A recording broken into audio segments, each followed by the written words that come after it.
I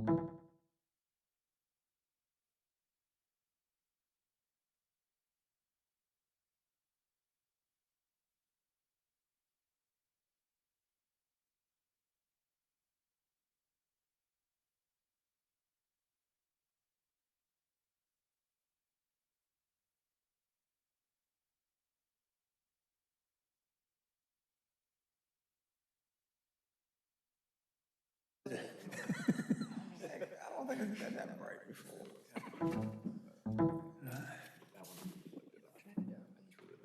Wow.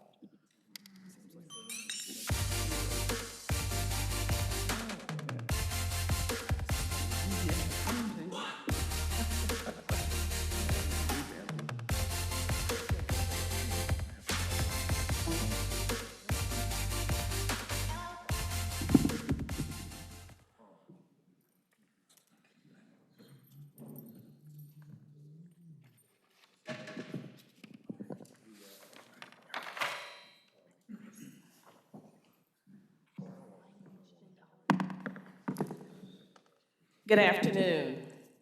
Welcome to the Durham Planning Commission. The members of the Durham Planning Commission have been appointed by the City Council and the County Board of Commissioners as an advisory board to the elected officials. You should know that elected officials have the final say on any issue before us tonight. If you wish to speak on an agenda item tonight, please go to the table to my left and sign up to speak. For those of you who wish to speak, please state your name and your address clearly when you come to the podium.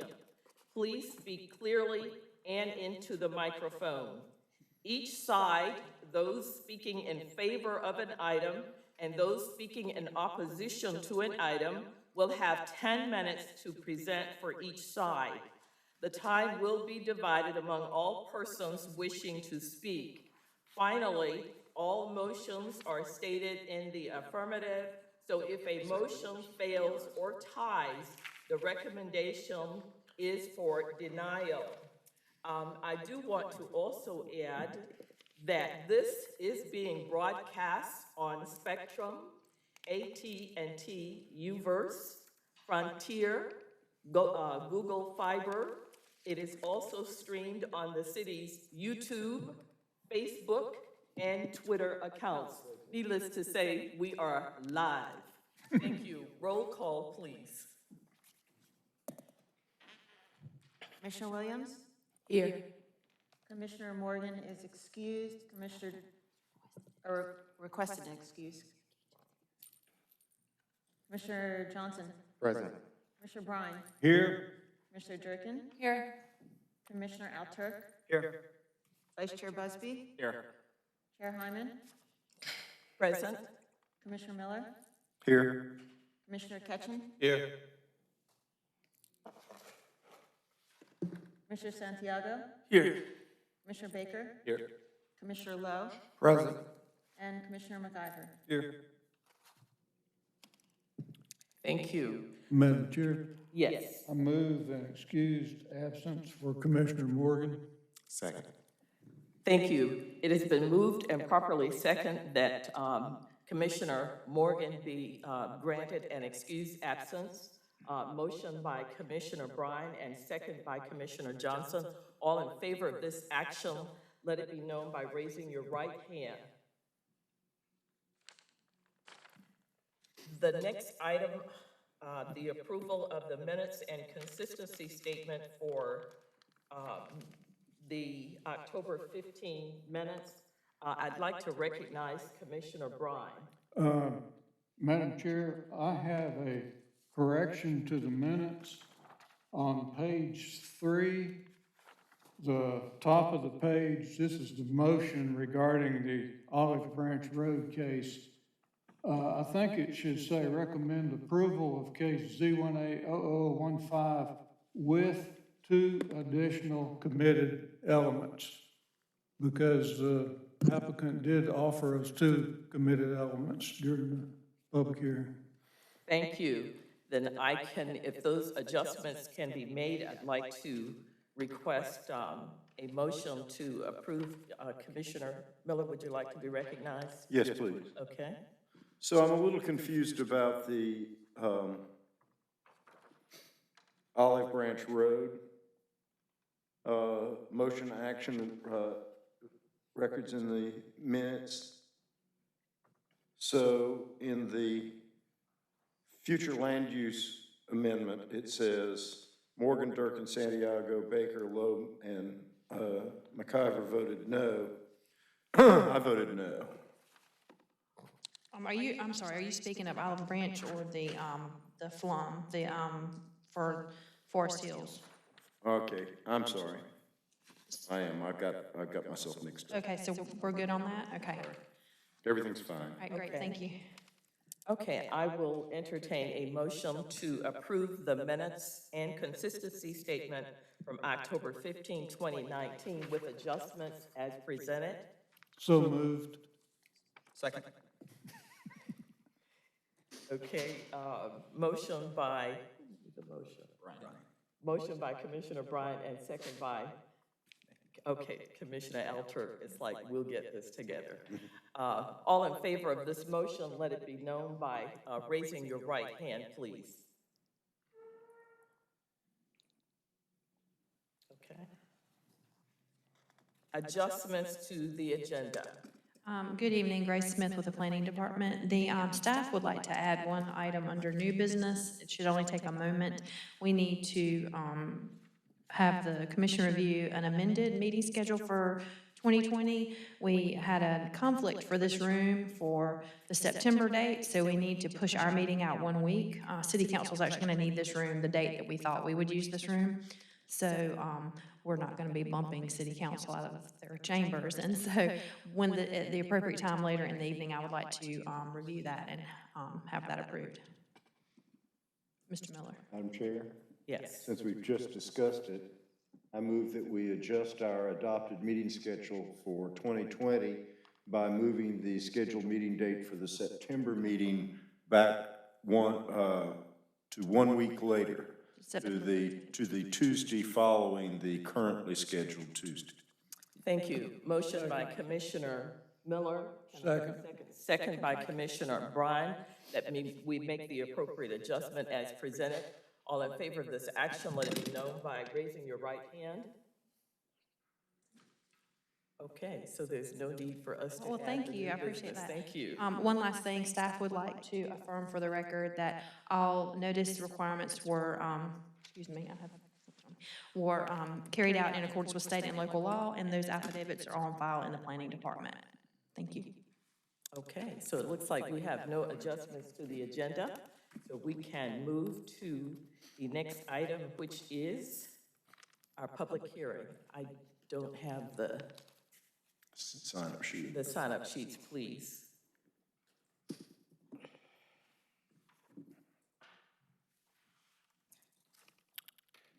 Madam Chair, while we're getting the sign-up sheets to you, I'd just like to move approval of the agenda as presented. Thank you, Commissioner Bryan. Motion by Commissioner Bryan and second by Commissioner Alter that we then approve the agenda as presented. All in favor of this motion, let it be known by raising your right hand. All opposed? Okay. All right, now we're ready for the staff report. And the first item. Good evening, Emily Struthers with the Planning Department. I will now present case C19-00004, 600 North Roxborough.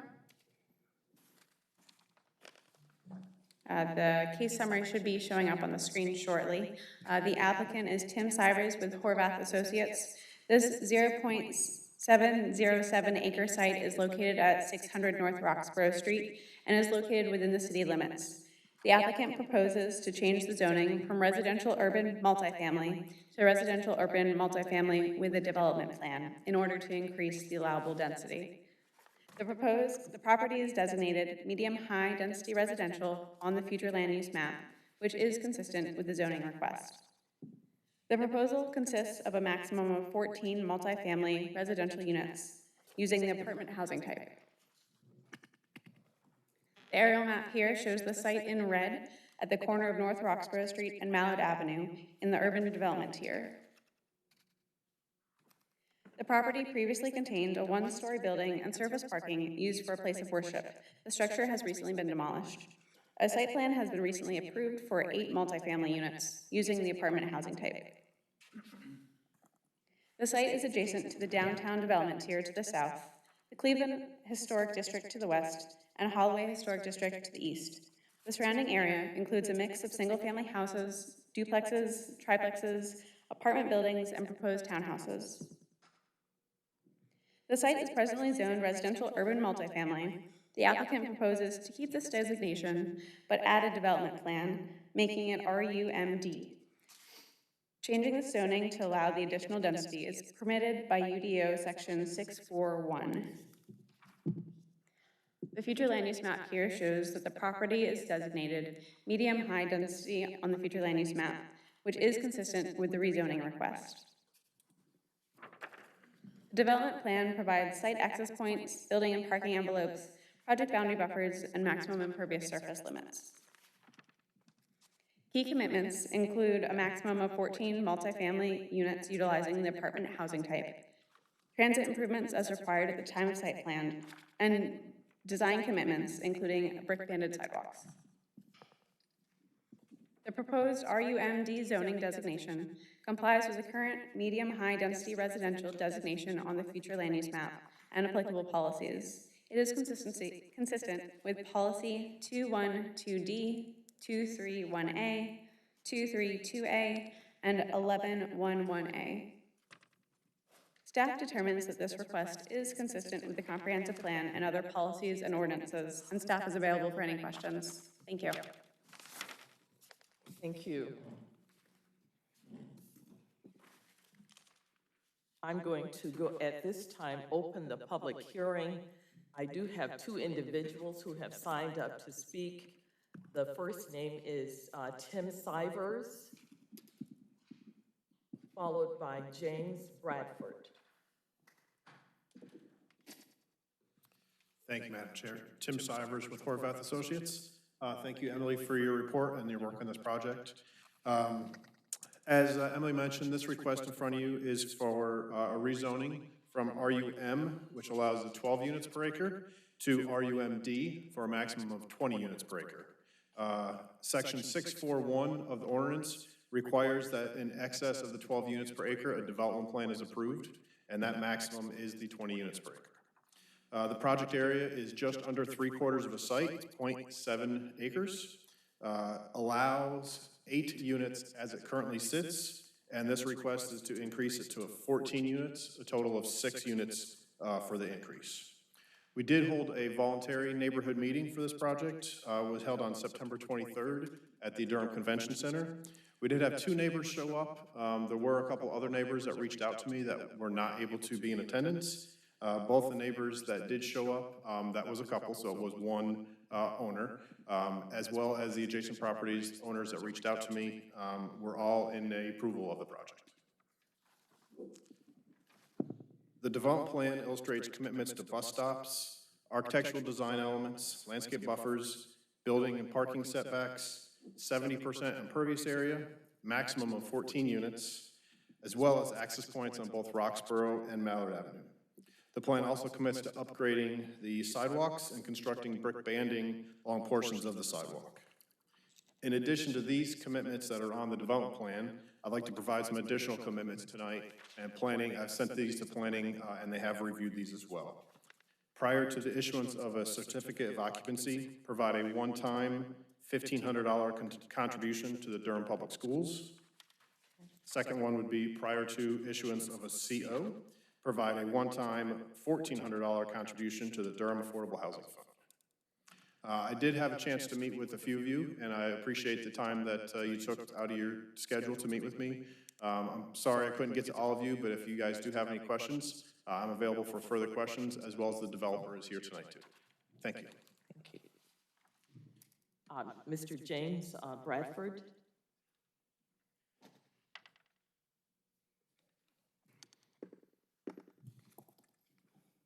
Good evening.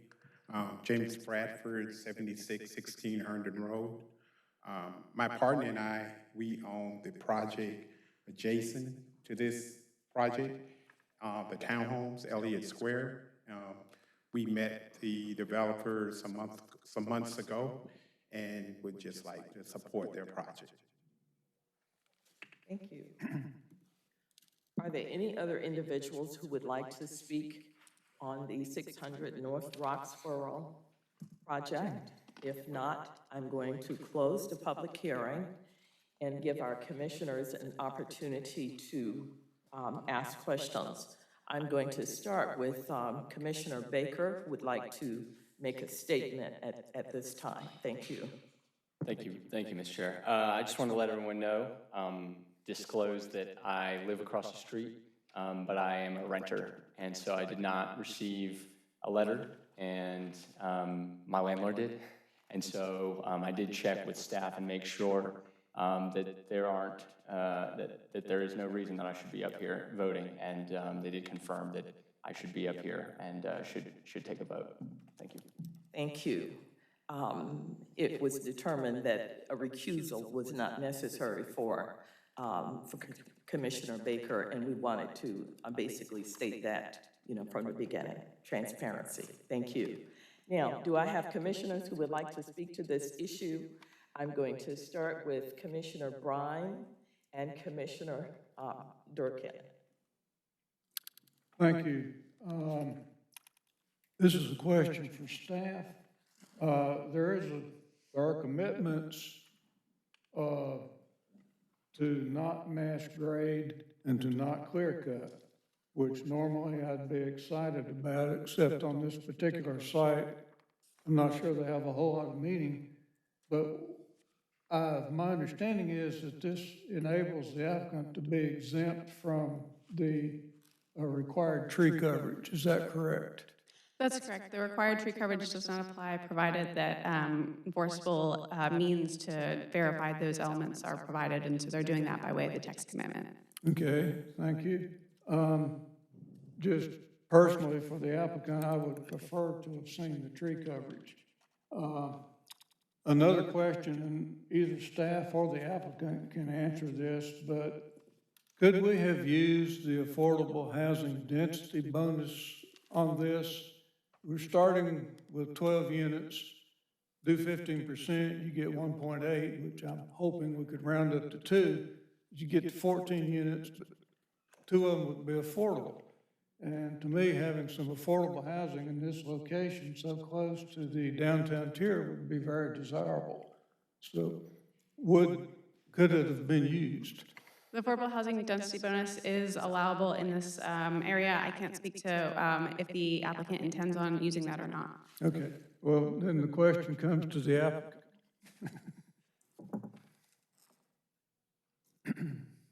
No, sir, we're not going to use that density bonus at this time, so that's why we came through the rezoning process to increase the density. Okay, well, let me look at this from a different perspective, if you'll stay at the microphone. How many dwelling units will be in each apartment building? So there's, I'm not committing to number of buildings. There would be either 1 or 2 buildings. Yeah. A total of 14 units. Yeah. So right now, we have a site plan, as staff said, that has an approval for eight units in that building. Yeah. So we may increase that to a total of 12 units and provide another building with larger units, or we provide a second building that'll have a total of the 6 units that we're here tonight requesting. Okay, would you consider making any of the dwellings in these buildings affordable? Not at this time, sir. Why not? It comes down to the goal that this client is trying to reach, and the intended targets these are going to be higher end condos.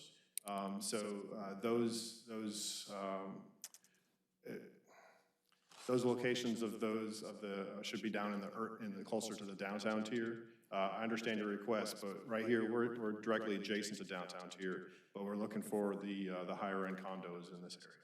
Well, you see, we just passed a $95 million bond Correct. And part of the reasoning behind that is that the difference between the fair market value and affordable housing was recognized so that that difference could be made up from some of this bond money once the city figures out how they're going to administer everything. So it seemed to me, you're not going to lose any money if you put in a few units of affordable housing. I understand that, sir, but you hit the nail on the head there until the city figures that out. It's not been fully figured out yet. I will discuss this with my clients, but for right now, I'd like to proceed with as is. Okay, thank you for. May I? Commissioner Durkin? To add on to Commissioner Bryan's questions, I do have a question for staff related to this. So if this rezoning was approved to allow for 14 dwelling units, could they then also use the affordable housing density bonus to further increase that number? Could you say that one more time? So we're rezoning to 14, would they have the option of using the affordable housing density bonus and going above 14? Yes. So then going back to the applicant, then that I personally would prefer that that was considered. I think $1,400 to an affordable housing program in lieu of adding actual affordable units is really, it's not comparable and really not sufficient to a location that's so close to downtown. If you wanted to respond to that with the option of increasing the units, then be happy to hear what you have to say.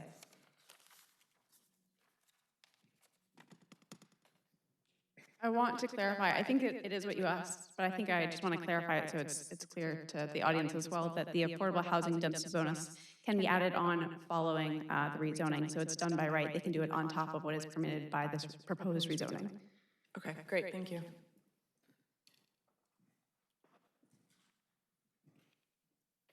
Can I respond, Chair? Yes. Thank you. Tim Sivers, again, Horvath Associates. We'll look at that. I had a 30-second conversation, if that long, with the client. We'll take a look at that as an addition to the 14 units. For tonight is for an increase in the 14, but we'll take a look at if that density is approved or is requested to go above the 14. We'll take a look at, see if the affordable housing is a possibility. Okay, I mean, for me right now, given your response to the prior questions, I'm a no until that answer is resolved, because just having that as an open thing doesn't, you're not committing to anything, which I understand. Understood. Yes, ma'am. Thank you. The other commissioners to my right, Commissioner Johnson? Thank you, Chairwoman. Commissioner, okay. Alter. Question for the applicant. Thank you. You mentioned that these are intended to be high-end residences. Do you have a price point that you're targeting for these townhomes?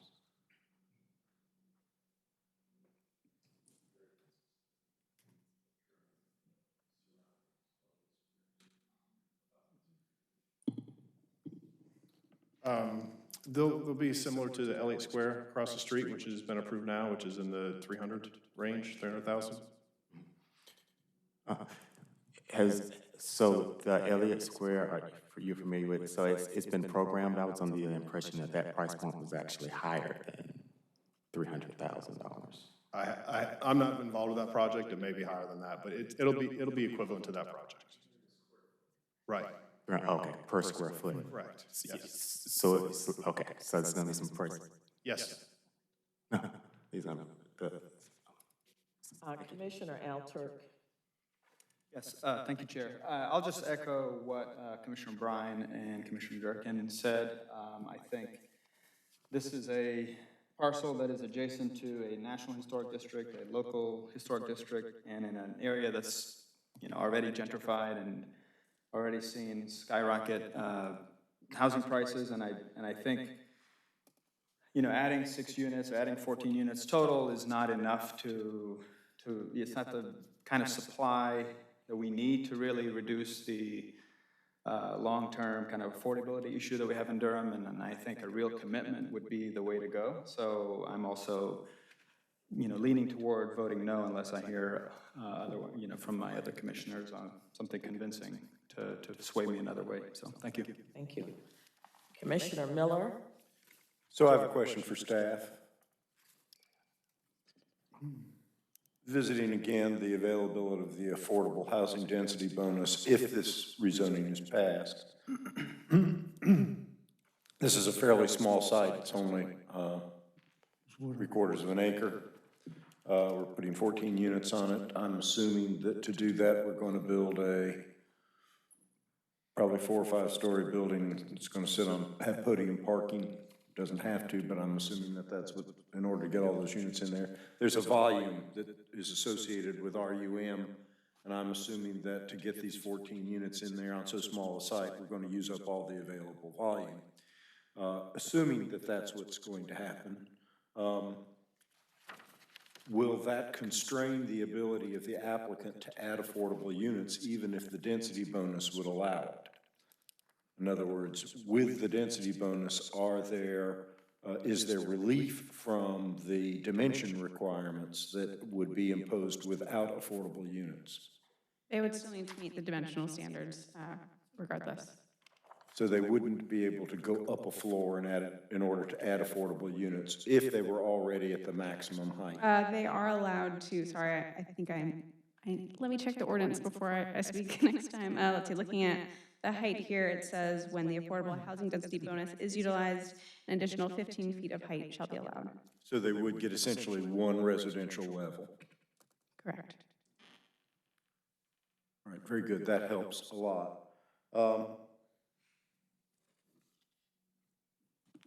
My concern with the project, quite frankly, has to do with its design. And I've discussed this with the developer who has been very patient with me.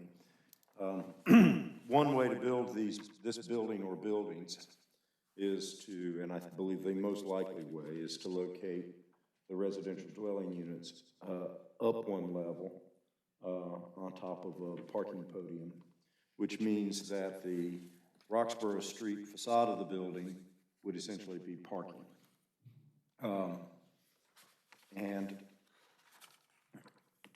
I don't want to have a major corridor lined with buildings, not that this is necessarily going to represent a trend, but let's face it, these buildings, just like this one, are going up, I can't even keep track of them. The first 1 or 2 are novelties, now they're springing up everywhere I'm beginning to lose my mental image of what this part of town looks like because of the changes.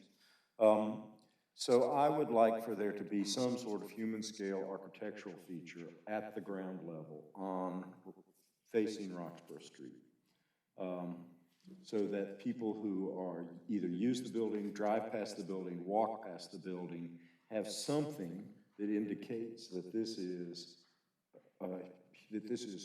people's space, that it isn't all located above. And I think that some of the buildings, like the building I anticipate will be built here, don't really advertise their scale. That without a tree or a person standing next to them, you don't know whether they're 2 stories or 10 stories. And I think that's bad design and bad architecture. And I think in the development plan process that we have with this rezoning, we can, if the developer is willing to commit to it, introduce some sort of human scale architectural features at the street level. And so I'm going to ask publicly the developer if they would be willing to work with staff between now and the time that council comes along to add a committed element that, and the one I'm thinking about is that a prominent entryway, one that would be framed, located on Roxborough Street, at least one for each building, be there so that the people who walk past on the sidewalk will realize that this is a building for people, and they're not all located above. And I think I think it's too much to expect them to, to put bay windows and all those kind of things, but something like that to say, this is the scale of the building, it's a human-occupied building, and it engages the street. We're not putting people up above the street, even though that's probably what will happen on the inside. And I was wondering if you would be willing to work with the staff to include something like that for this project. Tim Sivers, Horvath Associates. Yes, absolutely. We can, and you did hand me this. I think this is fine. I'd like to go review this with my architect who's not here tonight.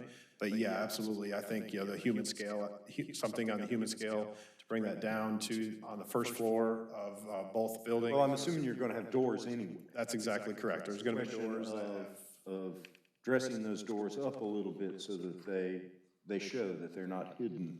that's, Or- yes. Thank you.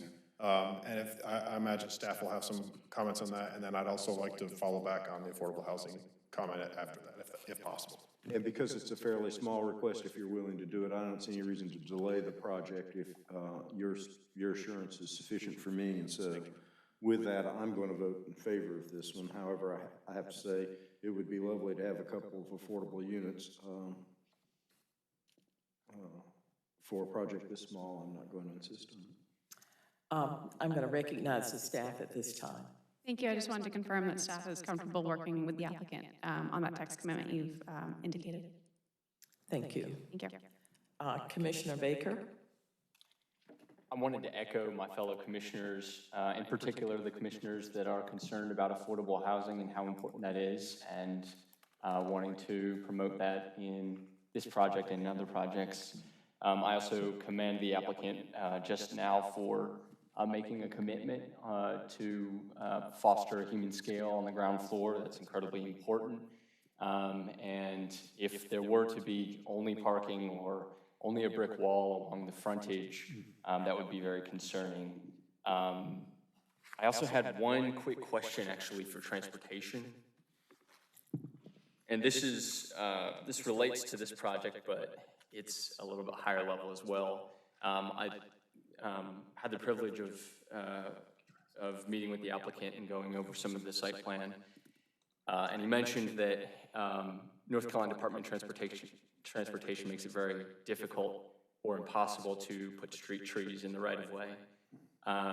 Is that true? Is it difficult? Does NCDOT not allow street trees in the right-of-way? Erling Thomas Transportation. Can't speak directly to what their policy is. I do know, I will say that it becomes a maintenance issue for them, so it just depends on what those plantings and types of things are proposed. Okay. Do we tend to ask for street trees with NCDOT? I know our ordinance requires it, like in the downtown areas, and DOT has allowed those things. Outside of that, I'm not certain what their policy is. Okay. Thank you. That's all. Okay, Commissioner Baker, Mr. Sivers wanted to respond to your affordable housing comments, so I'm going to let him speak at this time. Thank you, Chair. After discussing a little further with the applicant, we would like to provide, if we do go for the affordable housing density bonus, those would be affordable housing units. So anything above that 14 would then be an affordable housing unit. Does that, if that, we'd have to review that with staff for final text amendment, but. So we would have to work with the applicant between now and city council to exactly get that wording nailed down and make sure it's legal and enforceable. Correct. I'm not exactly sure what you're proposing, so if we're gonna work with you on the architectural design commitment, it's better, I'd rather you not proffer those things tonight and try us to work those out at the mic, because we wouldn't ask for continuance here, but we do have time between now and council to go back and try to meet with the applicant to do that between now and council, but we would not be able to work that out tonight, I don't believe. Okay. Which is fine. The chair recognizes, thank you. The chair recognizes Commissioner Durkin, and then Commissioner Miller, and then Commissioner Busby. Just going back to what the applicant just said, my concern is not an if, because based on the number, if we're permitting 14, anything above 14 would have to be affordable, because you'd have to comply with the density bonus if you're going above 14. So an if doesn't really get us where I would like us to go, because I would like a commitment, not just an if. And then one point of clarification, in the staff report, it refers to apartment units, which to me means rental, but in the response to the question about price, you mentioned for sale prices. So can you clarify whether this is a rental project or a for sale condo project? This is a for sale project. Okay, sorry, I don't know if I was in the, Tim Sivers' for sale project is the ultimate design. Okay. Staff may want to follow up, answer that concerning the apartment designation. Okay. It doesn't impact my stance on the affordable housing point, but I was confused. To me, apartment is a rental. Sure, it's definitely a clarification worth noting. We relying on the housing types outlined in our ordinance. There's not a condo type. It's broken down by form as opposed to how it's, Okay. it's broken down by form. So the apartment housing type is your multiple units, Okay. potentially stacked. I can just ask for clarification on the next. Sure, it's certainly a confusing element, I agree. Commissioner Miller, I think. So 2 points. If I understand it correctly, if this rezoning goes through as it's been requested without any further commitments with regard to affordability, the affordable housing density bonus is available. Correct. And so, and right now, what would that bonus be for this property situated where it is in this zone? What would be the maximum bonus? I would have to run that math, which I have not done.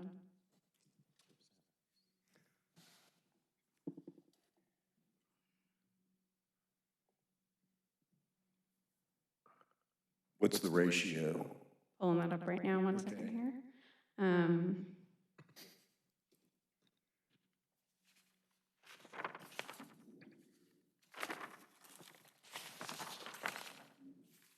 So in the urban tier, a minimum of at least 15% of the maximum number of units permitted within the base density are required to use the affordable housing dwelling bonus.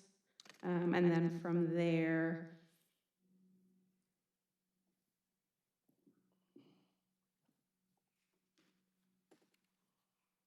for each affordable housing dwelling unit that is constructed, a bonus of 2 additional dwelling units can be constructed beyond. It's a the base. 2-to-1 ratio, but you have to achieve, to get any bonus at all, it's got to be 15% or more of the units. Correct.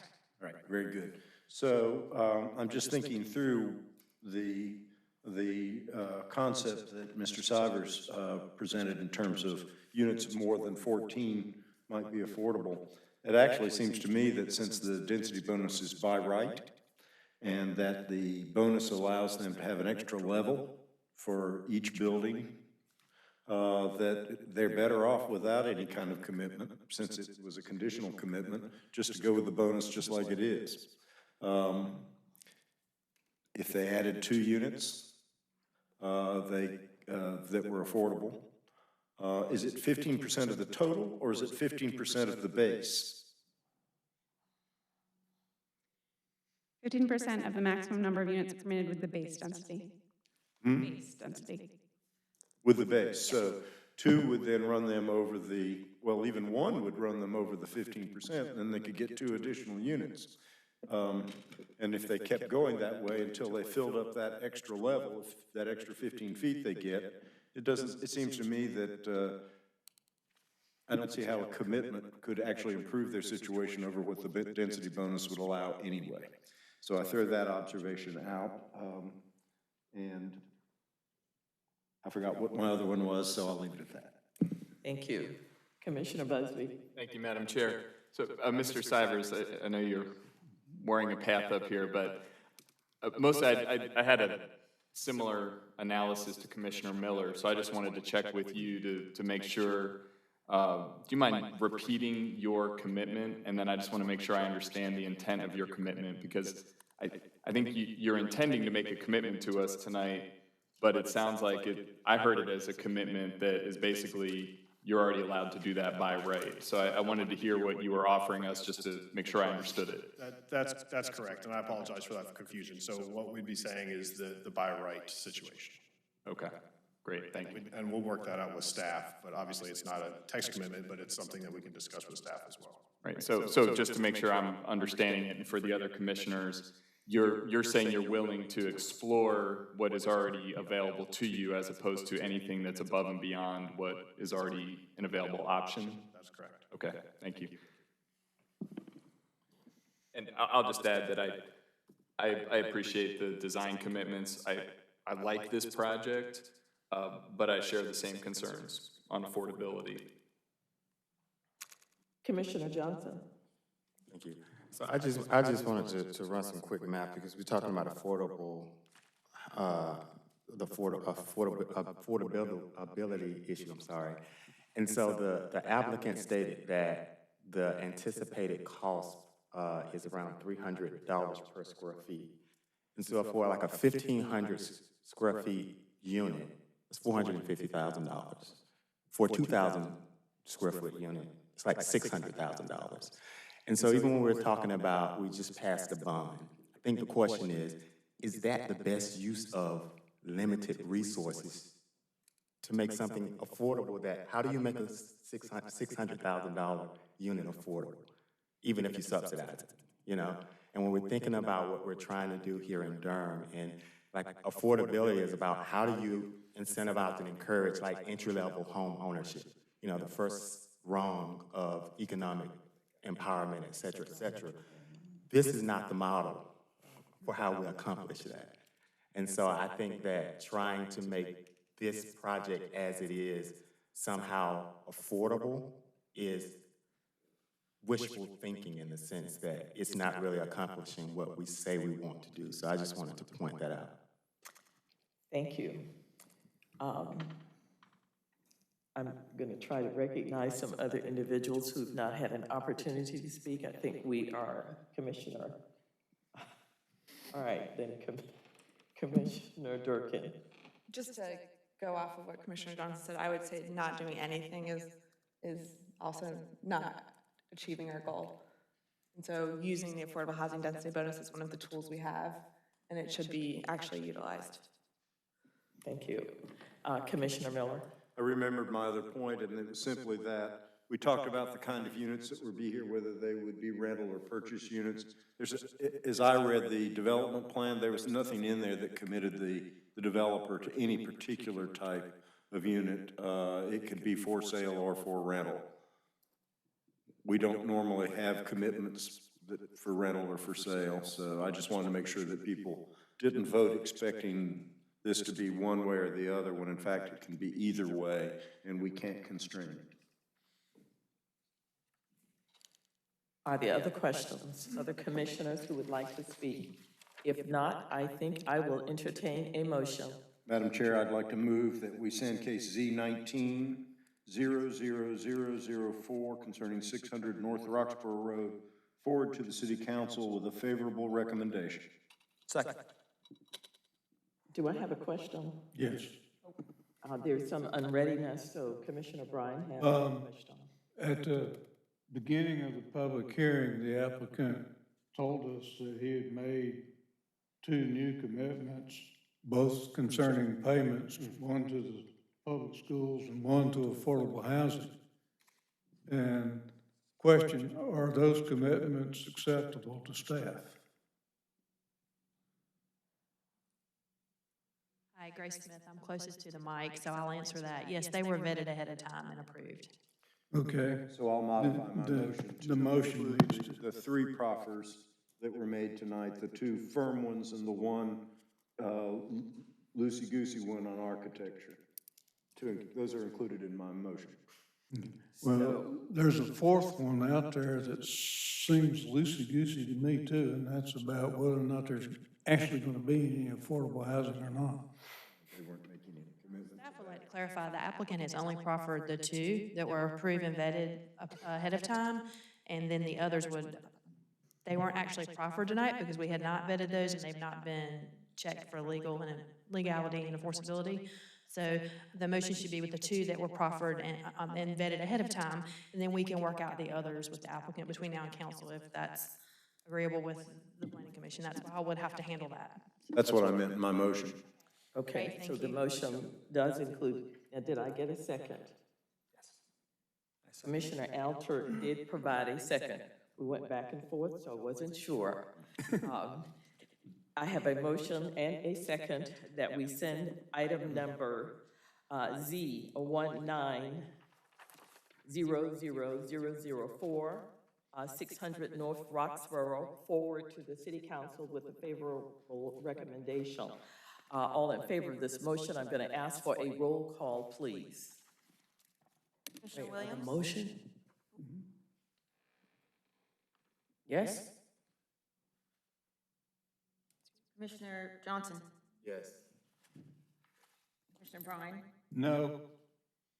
Commissioner Durkin, No. Commissioner Alturk, No. Vice Chair Busby, Yes. Chair Hyman, Yes. Commissioner Miller, Yes. Commissioner Ketchen, Yes. Commissioner Santiago, No. Commissioner Baker, Yes. Commissioner Lowe, Yes. and Commissioner McIver. Yes. Motion passes 9-4. Thank you. Let's move to the next item on our agenda. Staff report for Hebron Village, please.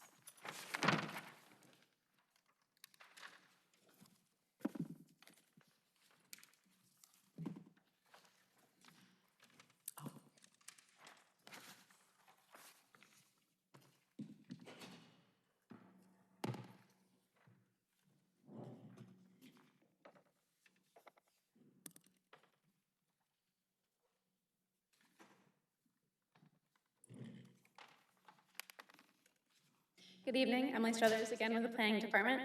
I will now be presenting case Z19-00016, Hebron Village. The applicant is Tim Sivers. This 31.267 acre site is located at 4728 Denfield Street.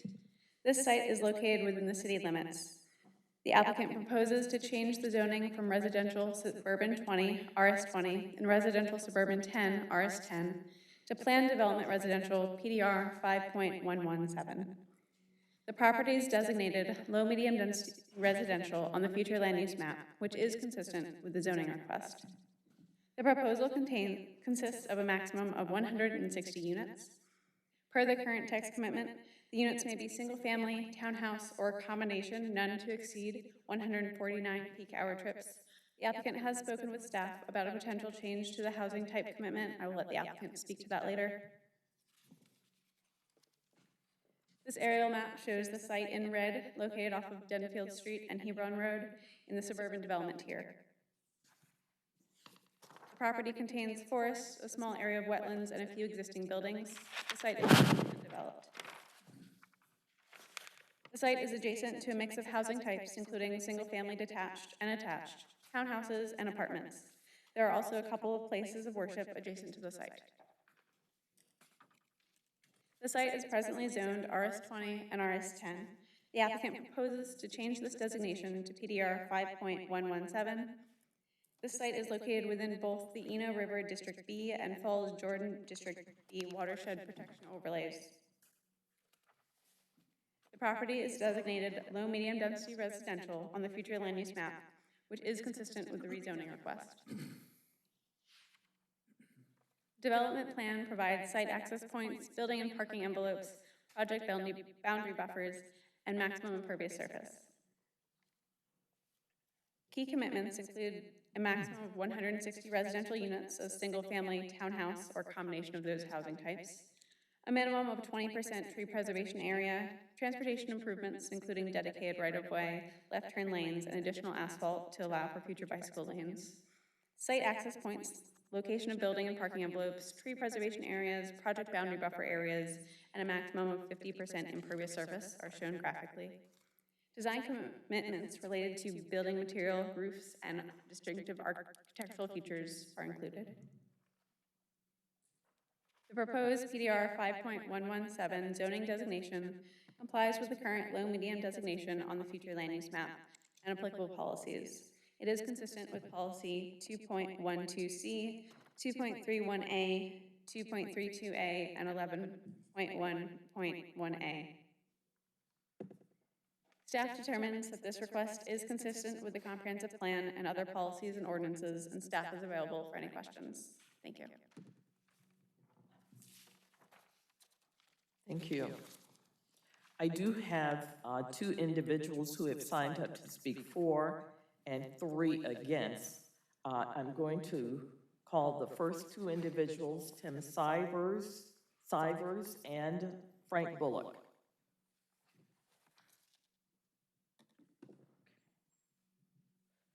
Good evening, Chair. Again, Tim Sivers, Horvath Associates, 16 Consultant Place. Again, thanks to staff for the report on this project. This project is a rezoning request from RS10 and RS20 to a PDR of 5117. The project area is a little over 31 acres, and the PDR of 5117 will allow 160 units. The PDR of 5.117 is also within the current future land use map that the city has set aside for the development of between 4 to 8 units an acre. We did hold another voluntary meeting, voluntary neighborhood meeting for this project. It was held at Duke's Chapel United Methodist Church. We did have about 20 neighbors come out to this, so it was a pretty good showing. And at that neighborhood meeting, there was two primary concerns that were brought up.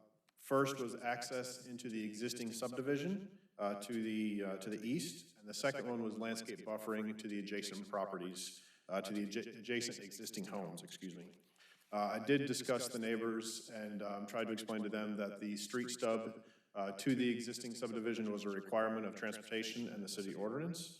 And I also explained to them that the PDR, the adjacent property to the east and northeast, is a PDR development of approximately, off the top of my head, I believe it's about 4.7 units.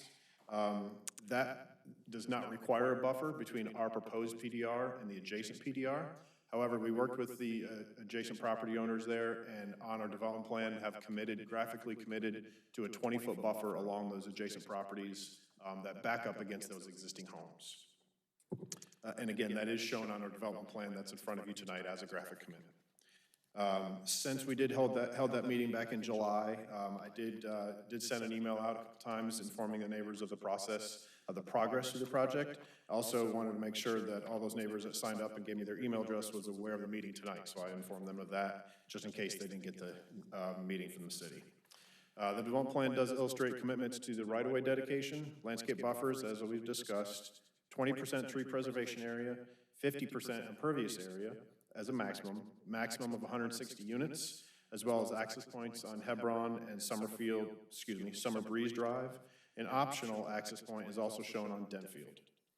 Road improvements will be constructed on Hebron to provide left turn lanes in both eastbound and westbound movement, as well as providing the bike lanes. In addition to these commitments, once again, I'd like to provide the following additional and revised commitments. As staff mentioned, I provided these to planning last week, so they've reviewed these as well.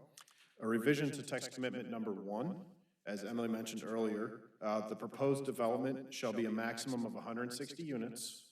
The units may be townhouse or a combination of single family and townhouse, not to exceed 149 peak hour trips. So the key item there that we've changed is we have removed the ability for this to be a 100% single family development. It will not be 100% single family development, and we're committing to that. Prior to the issuance of a CO, provide a one-time $11,000 contribution to the Durham Public Schools. And prior to the issuance of a CO, provide a one-time $16,000 contribution to the City of Durham Affordable Housing Fund.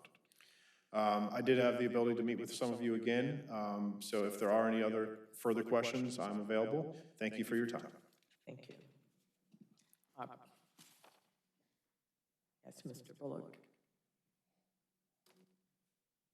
Thank you, everyone. My name is Frank Bullock. I am an attorney with the law firm Haywood, Denny & Miller, located here in Durham, North Carolina. I also represent George Miller, who's the public administrator of Durham County. We have a property that would be affected by the zoning change. It is 402 Hebron Road, and it is part of the estate of Sadie B. Lloyd. With regard to this zoning change, the Office of the Public Administrator has no objections. Thank you. Thank you. I have 3 other individuals who have signed up to speak against. Julius Bartell, Diane Bartell.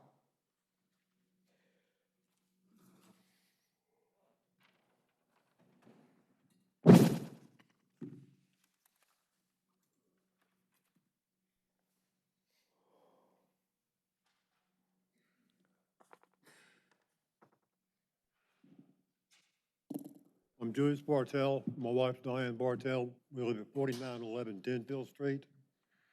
And when y'all done Summer Meadows, my property was not flooded. Since y'all done Summer Meadows, my property floods. And with this property here doing, I'm gonna lose 3/4 of my property. Right now, I've lost over half of it. The retention pond that they plan on building will not hold the water back. They'll let it out. We've checked with the stormwater runoff of Durham. They said nothing they can do about it. It's the only thing that what's coming off their property they're concerned with. You're not concerned about the water that's running off that goes on somebody else's property, the Eno River. I've got trenches back by the Eno River that I can walk through that was never there before. The church next to me has been flooded out. They've had their air conditioning unit replaced twice because it's been underwater 3 times. Luckily, I haven't had that much water in my house, but my property is. And the traffic problem on Hebron Road with the new Northern High School that you're going to build across the street between Denfield and Roxborough Road is going to increase traffic tremendously. You cannot get out at Duke Street and Roxborough Road on Hebron without waiting 4 or 5 lights because all the traffic is trying to go straight down Hebron off of Roxborough Road. You're going to need traffic lights at Hebron Road and Danube Road. You'll need traffic lights at Denfield Street and Hebron. Monk Road, you're going to need traffic lights. Monk Road and Roxborough Road, you're going to need traffic lights. You know, and the traffic is going to be tremendous for people that live there. Thank you. I'll over to my wife.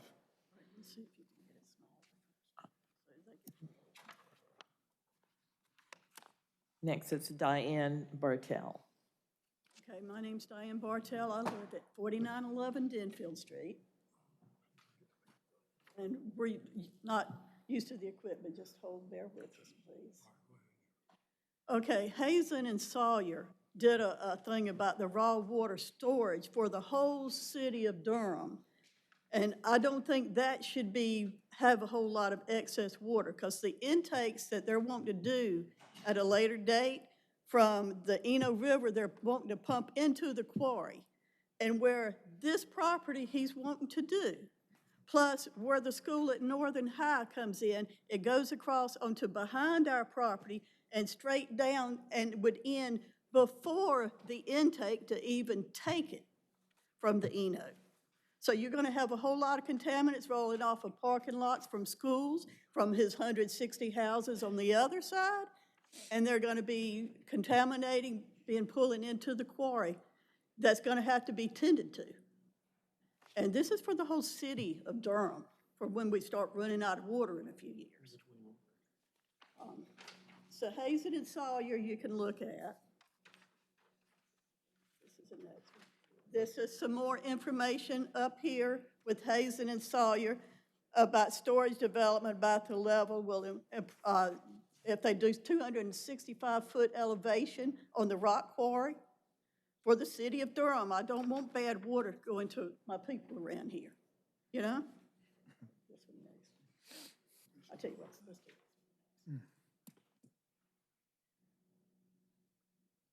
Okay, I got this map from the City Planning Board in Durham a few weeks ago, and it shows Hebron Village in the very center. Now, they're doing a retention pond on the corner by Summer Meadow, close to the church. And there's already a retention pond that would be right across from it from Summer Meadow, where they've already got a big one that they've actually had break through several times. That's how the church kept getting flooded. And then if you look on the left side where Northern High School is, they're wanting to do, the retention pond actually backs up to our property on the back side of our property. And it's going to be much more massive than the one at Summer Meadow or the one they're planning. And you're going to have all this, if these retention ponds that's holding all these chemicals bust, it's going to go right before the intake for the city of Durham drinking water. And it's Northern High they're planning there, so y'all can check with the city and county and all that. All right. Now, let's see, site selection. Okay, can you go smaller on it, Bob? Yeah, smaller, it's smaller. I mean, not the other way, the other way. Yeah. Okay, all right. It has my number on it to contact me if you need to discuss anything on it. It also mentions about the lights. We need one on Denfield and Hebron, Monk and Roxborough. We need turn light, special protective turn lights where it comes up to Captain D's on Denfield and Roxborough Street, because there's no turn light. Even the cops I've seen go 2 cars blocking that intersection if they got to go turn left to go to the hospital or the city of Durham. Because they know that they would never go on certain times of day, which if the school got developed out there too, there needs to be turn lanes, and they've already told us they can't even do turn lanes because there's not enough room without taking massive buildings like Captain D's and the Advanced Auto Store. So we're in a quandary on that. So, go to the next one.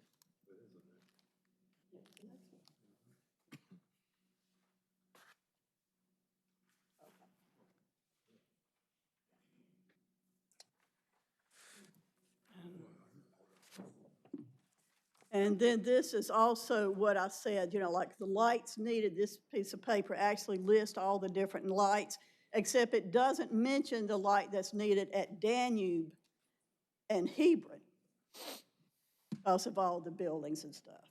And see, when they built the Carver Street extension through there, what you don't know, and unless you've checked recently, there's several new developers looking to buy massive amounts of land. Some have already bought, and from a neighbor on the Oxford Road side, says there's going to be 1,500 homes or more through that extension where they buy that vacant land that was in between that it freed up. That's going to be like 4 blocks away from where his development is. So, and even on Denfield, we need speed bumps. We need them before Weeping Willow because they come out of that subdivision already, where they come 2 or 3 cars at a time, and they don't even stop to look to see dump truck traffic, let alone us. There's actually dump trucks that have hit cars coming through there already at several occasions, plus other types of wrecks.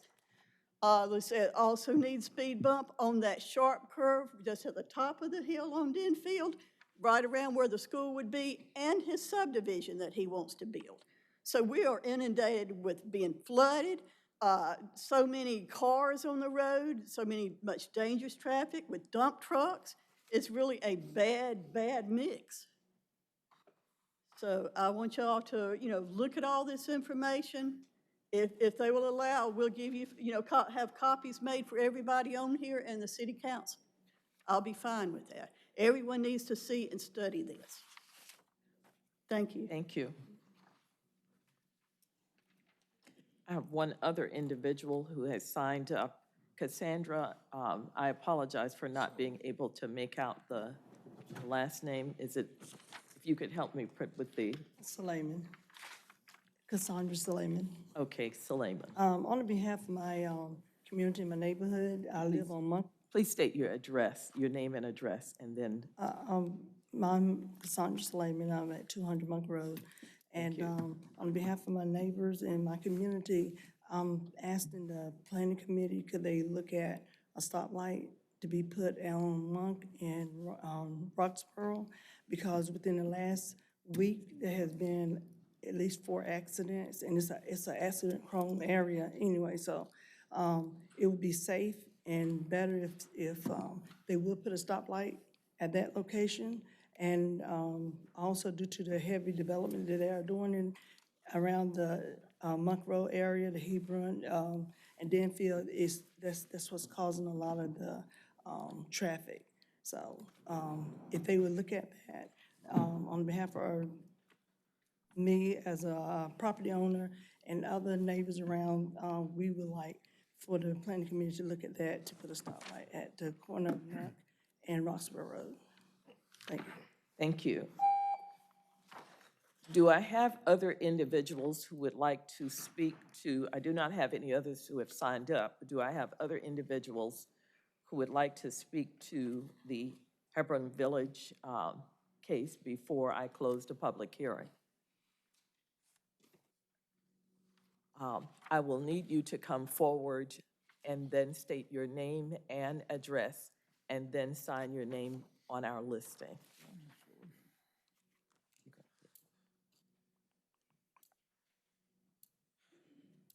Hi, my name is Yolanda Williams. I live at 406 Summer Breeze Drive.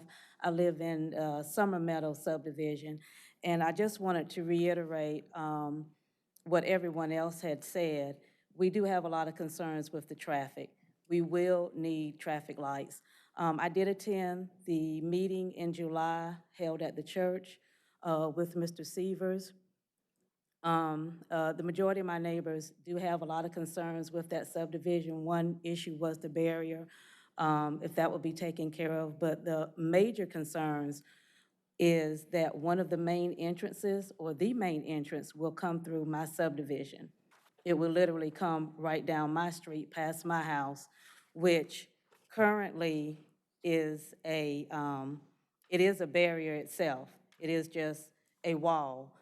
And in speaking with the flooding, I don't know exactly where this lady and her husband live, but I can attest to some of the flooding. I have a neighbor that lives at that end who is currently selling her home. She had to take her own money and build rocks next to her property to combat some of the flooding coming down in our backyards.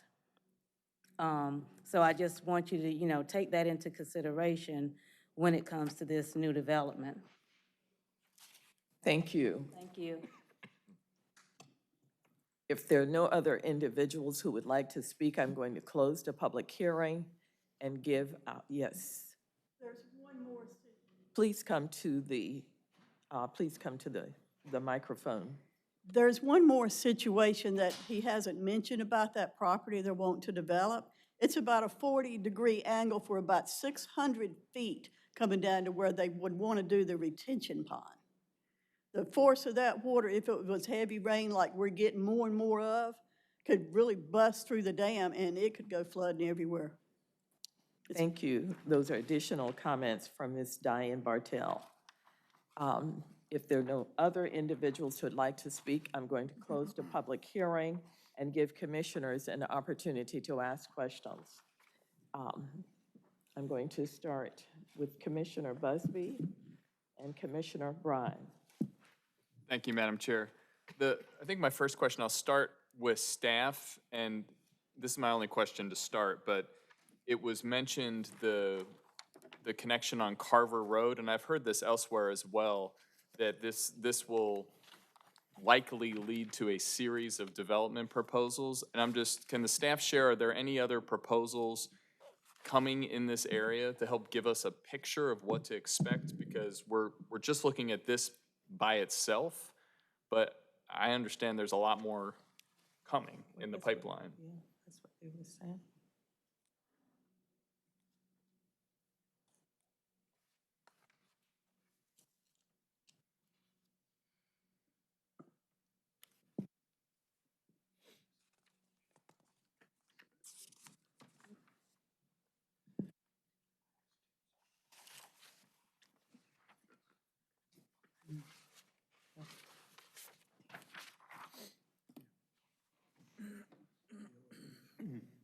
And while we wait, I was going to ask Mr. Sivers if he could share anything as well. So I was hoping to have the staff go first if they have a response.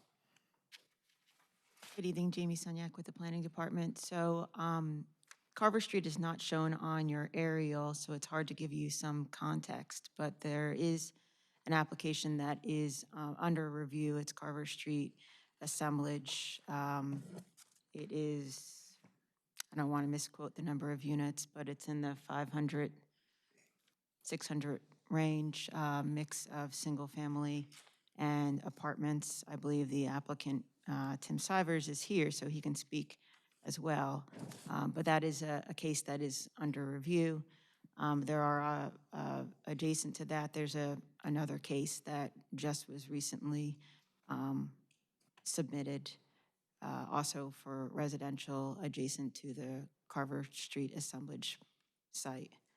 Great, thank you. And Mr. Sivers, if you could expand on that or offer any additional input. So yes, the area I believe you're asking about is along Carver Street Extension. So the road that's just been newly opened within the last 30 to 45 days.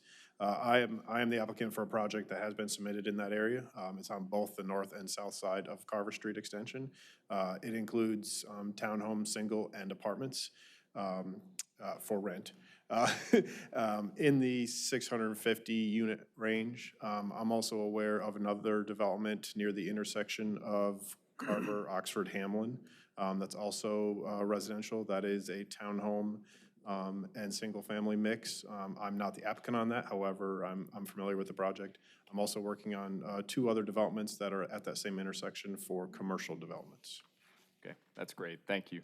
That's all for now. I just wanted to make sure we had a sense of what we're expecting to see in this area, especially given the input that the neighbors have raised. And I know we don't get all that here, and I know that's a critique many of us have, but I know I'm certainly trying to keep that in mind as we deliberate on this item in front of us tonight. But that's it for the moment. Thank you.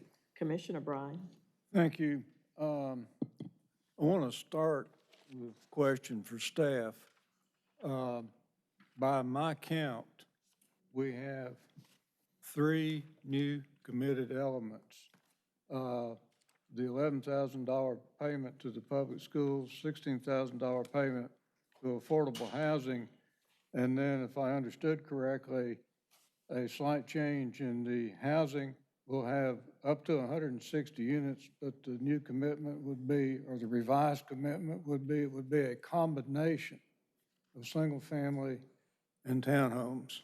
My understanding is that it would be townhomes or a combination of townhomes and single-family. Okay. Please clarify if you would, sir. Yes, the staff is correct. It's either townhomes or a combination of townhomes and single family. Okay. And while you're at the microphone, there was a limitation that whatever's out there, you're not going to exceed 149 peak hour trips. And I'm just curious, where did that come from? So there's a couple items where that came from, and transportation may be able to assist with me on that. But the 149 peak hour trips comes from really 2 items in this case. One, it eliminates the need for a traffic study for this project.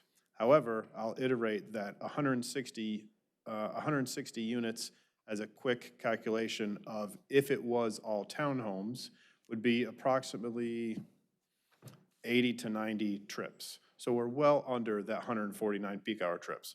So I don't want that to be misconstrued as we did 149 to get out of a traffic study. The number of units that would be able to be put on this site would not even be close to that peak hour trips. Why that's included is because it was a correlation with transportation that they asked we include that for clarity. Okay, fine.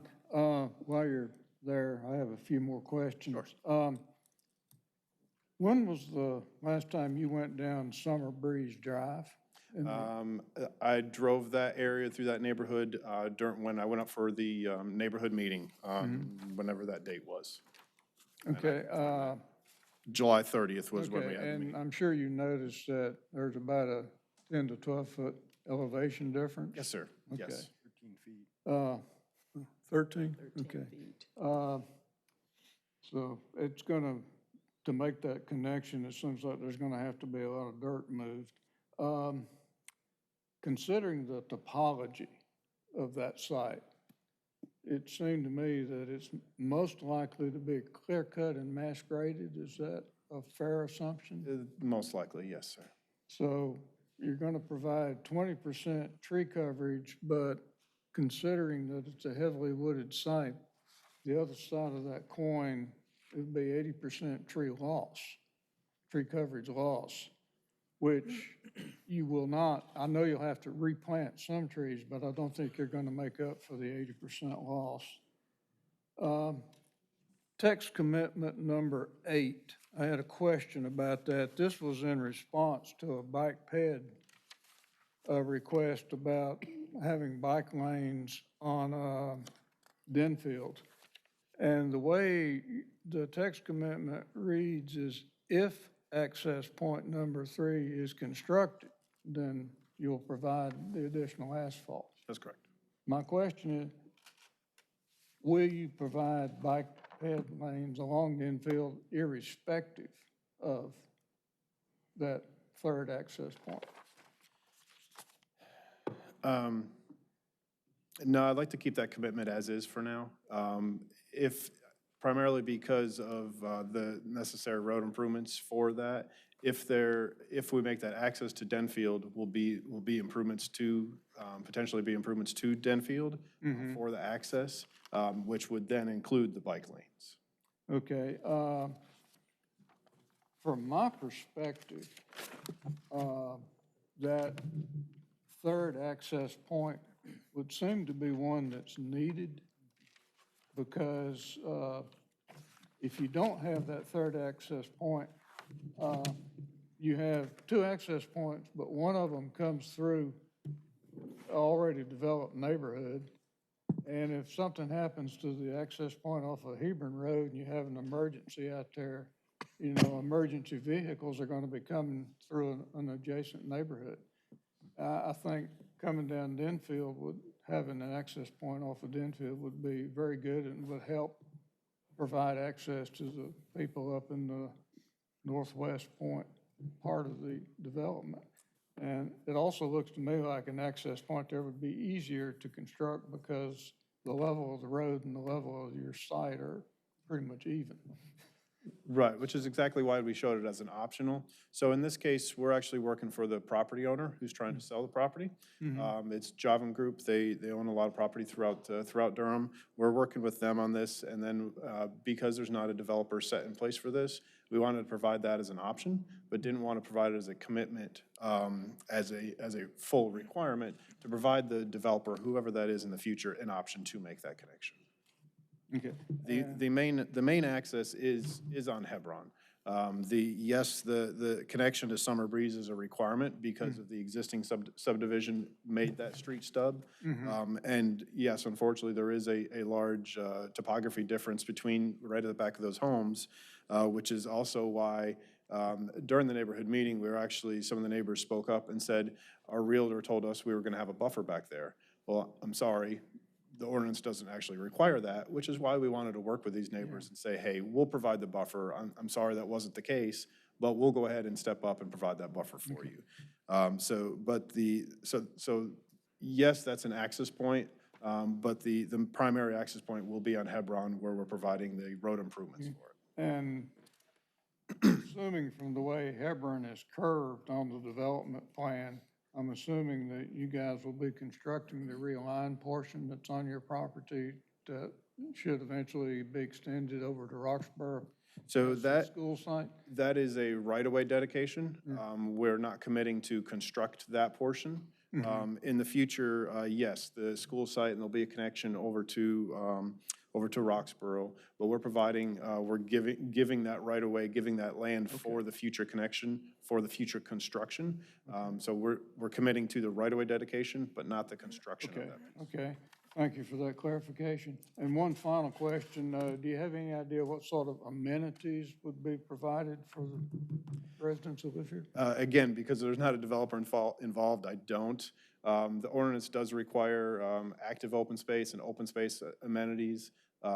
Because of the density will be, I believe it's either 15 or 16% of the site has to remain in open space, and a third of that has to be active, meaning soccer fields, tot lots, something to that effect. So something like that will be included as it is a requirement.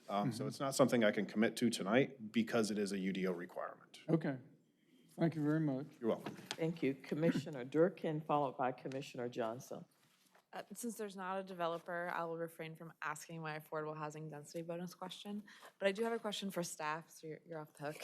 Thanks. For the concerns about the retainage pond and the kind of environmental concerns, was there an EIS that was required, or at what point would that be required if it hasn't been done yet? So Stormwater reviewed the development plan. At the development plan stage, there's very little information related to stormwater information. That's primarily reviewed during site plan. So the details of what would be needed to treat or manage stormwater would be fleshed out at the site plan level. Okay. And Commissioner Johnson. Thank you. So, maybe staff can help me clarify this. So I heard the applicant state and Commissioner Bryan state that the maximum units of 160. But when I'm looking at, say, the transportation impact and the maximum impact use, you have 135 single-family residences and 19 townhouses. So that's 154 units. So is there a reason for that discrepancy, or is it 160 or 154? I'm going to consult with transportation, but my understanding is that's tied to the maximum peak hour trips, but I want to verify with them both.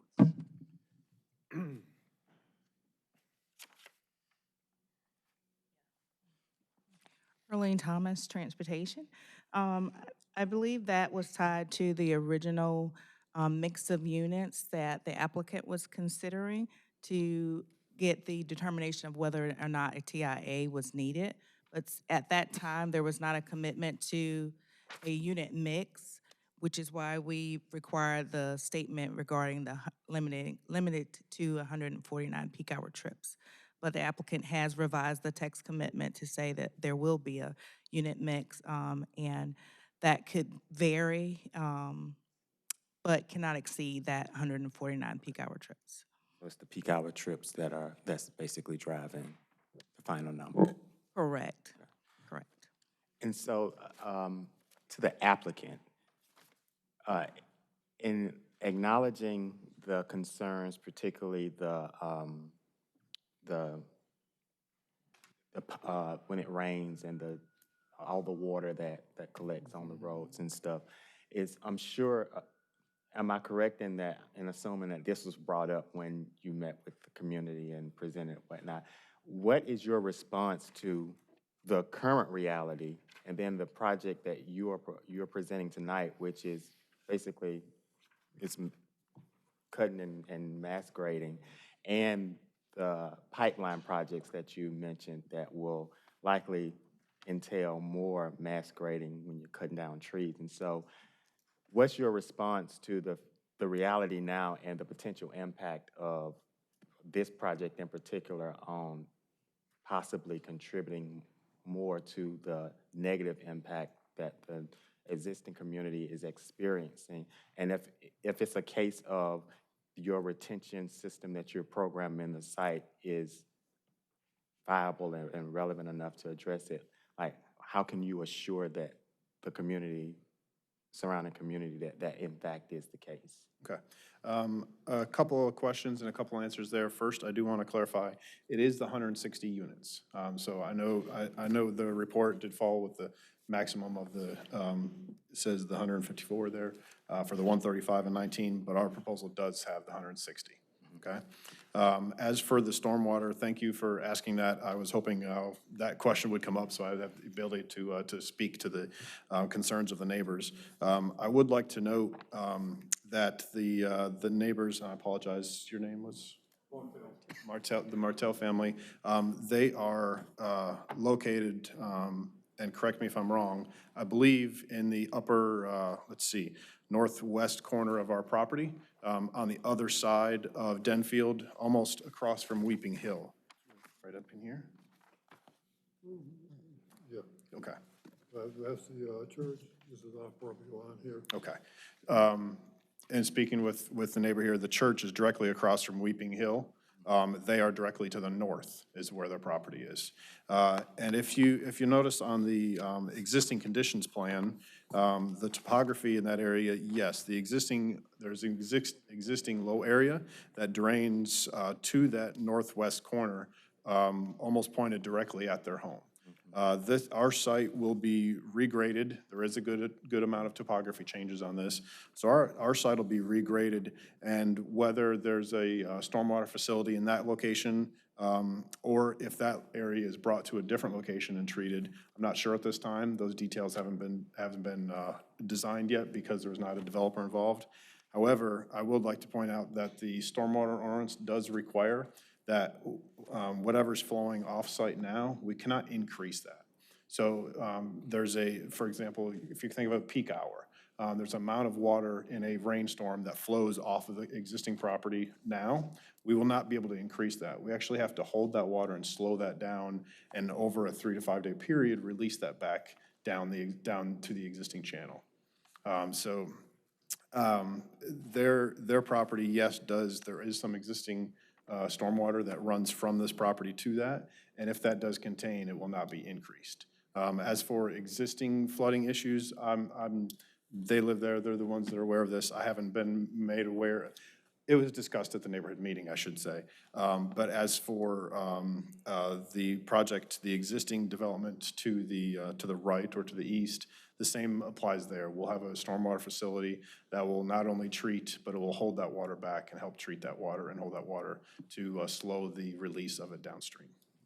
So so if I heard you correctly, what you've articulated to me and reflected back to the concerned neighbors is that your responsibility per what's required when you get to site planning is that they should only expect their bad situation to remain bad. You won't make their bad situation worse. That's correct, based off of city and state regulations.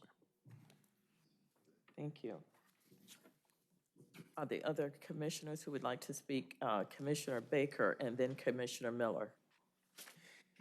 I'd like to ask my commissioners to look at the aerial of the site because it's an awkward site. It's bordered on the south and on the west by Denfield and Hebron, and on the east and on the north by other residential development. To the north, to the east, there's only one connection that can be made. To the north, there are no connections that can be made. We did that. We continue to do that. That is the DNA that we have in place to build this city is disconnected low-density residential subdivisions. We will continue to be doing that. They're currently developing that way, whether it comes before us or not. And so we need to be demanding better from developers and from ourselves. I am not going to be voting for this. This is an easy no for me. There are a lot of things that would need to change for me to be able to support that. I don't think that the developer would be willing to make the number of commitments that I would request. One of those commitments being to follow the comprehensive plan policy 222D, suburban tier mixed use, which encourages elements of traditional neighborhood design, including pedestrian-oriented focal node of activity, appropriate mix of land uses that are physically and functionally integrated, development patterns and intensities that are supportive of a wide range of housing options, employment opportunities, community functions, transportation choices. These are things that need to be incorporated in new developments. It's in the comprehensive plan, it's very clear. Policy 421G, sustainability, incorporating best practices, sustainable features. 425D, increasing use of solar power, wind power. You've heard me say these things before. And then 422A, varied housing and new development, having a variety of housing types. We heard a laudable commitment to potentially have 2 options for housing, but most likely have 1. And I don't think that that's good enough for us to be recommending approval of. Important features and best practices that I think need to be incorporated, not just into this development, but into developments that come before us. You've heard me say these before again. Compact, dense, integrated variety of housing types, connected streets with short walkable blocks.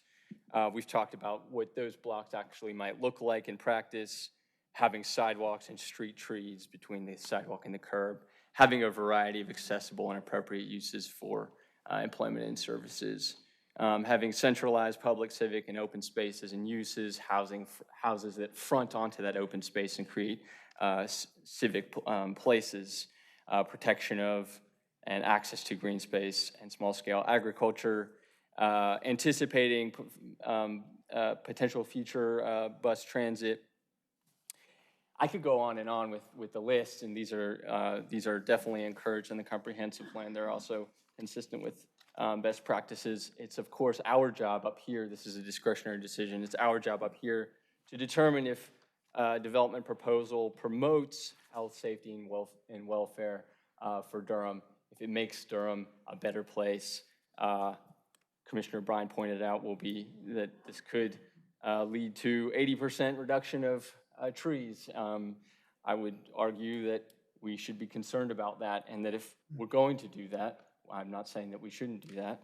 If we're going to do that, then it better be good, and it better make Durham a better place So I will not be supporting this. I will be voting to recommend denial to City Council on this. Thank you. Commissioner Miller? So thank you, Madam Chairman. I wanted to ask Ms. Bartell if she'd come back up to the microphone, just to make sure I understand. And I believe the staff cut off the overhead. Can we cut that back on again? Because you had a map that I think was more instructive than the one we have.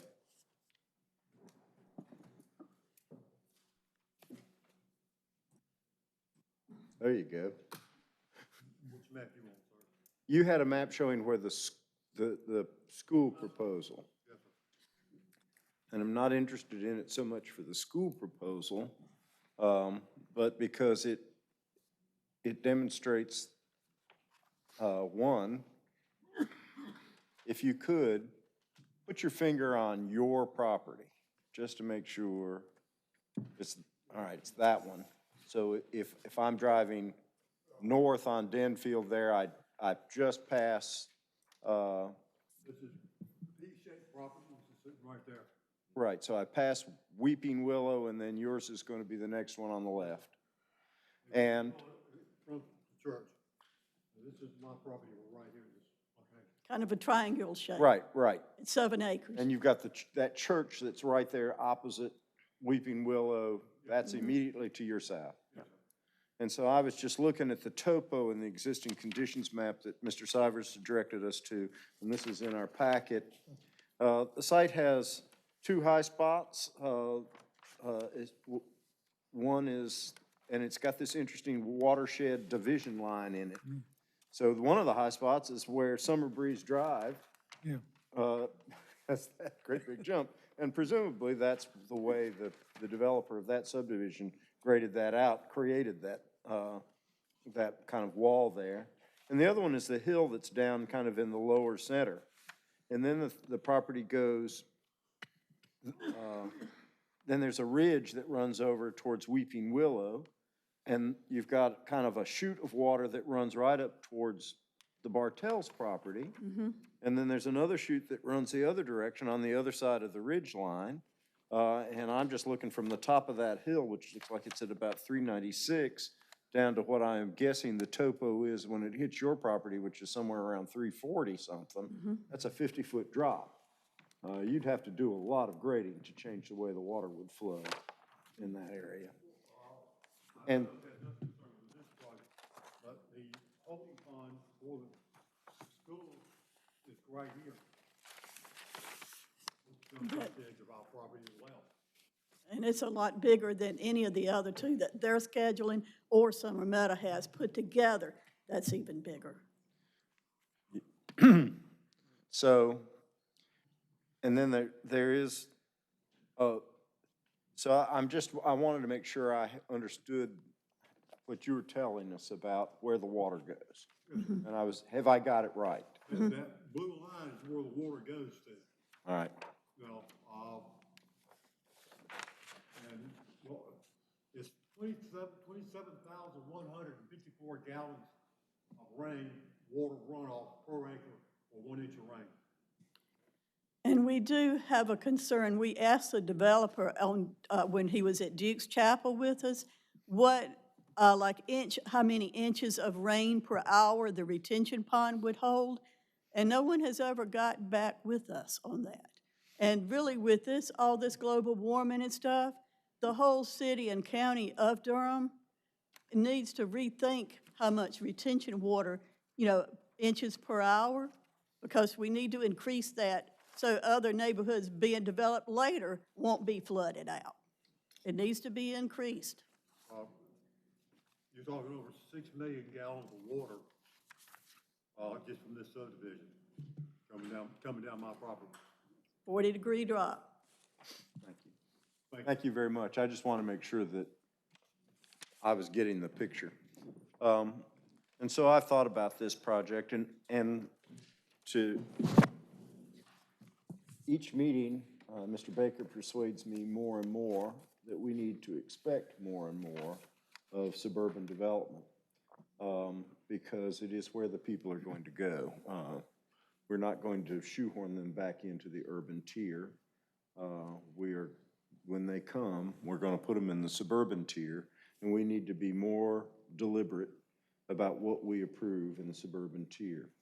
And we might fight on this project or that project about mix of units and number of units and densities and all of that, but I do think that we need to be more deliberate. And I know that we have a pattern up here of when the real developer of a piece of property is standing at the microphone, then we ask for all kinds of commitments. But when somebody who is seeking to rezone a piece of property is not the real developer but wants to put the property up for sale, we use a different standard saying, oh, they can't commit, so we won't ask for commitments. I think that's inverted. If anything, since it's our last shot at trying to influence development towards the good, we should expect more. So I'm going to try to be more deliberate in the time I have left on the commission about evaluating suburban developments of size, and 30 acres is a big one still now these days, and also be less likely to give the speculative applicant a pass that I would never give to the actual builder developer. And so based on that, and because I think this property should be developed. I think it should be developed correctly and sensitively, and I think it needs the development plan. That's the great thing about a PDR. It has to have a development plan. It's our chance to use the UDO to get the things that the comprehensive plan says we want. We have one shot at it. And so I want this piece of property to be developed. The right mix of single-family homes and townhouses could sell me, but I don't know if this is the right mix because we don't have the development commitments that would make me feel good about it. It could be 156 single-family homes and 4 townhouses. It's unlikely, but townhouses have to come in blocks of 4. So if there has to be a mix, that's not a real mix. And I don't think that any developer would develop it that way, but I'd like to have a better expression of mix, and there's a way to do that that is still gives plenty of flexibility. I like this idea of integrating housing types for variety, something that our comprehensive plan has anticipated since we adopted it in 2006, and I've hardly ever seen it. Maybe it's time to, and so I think because we don't see it, we don't take it seriously, maybe it's time to start taking it seriously.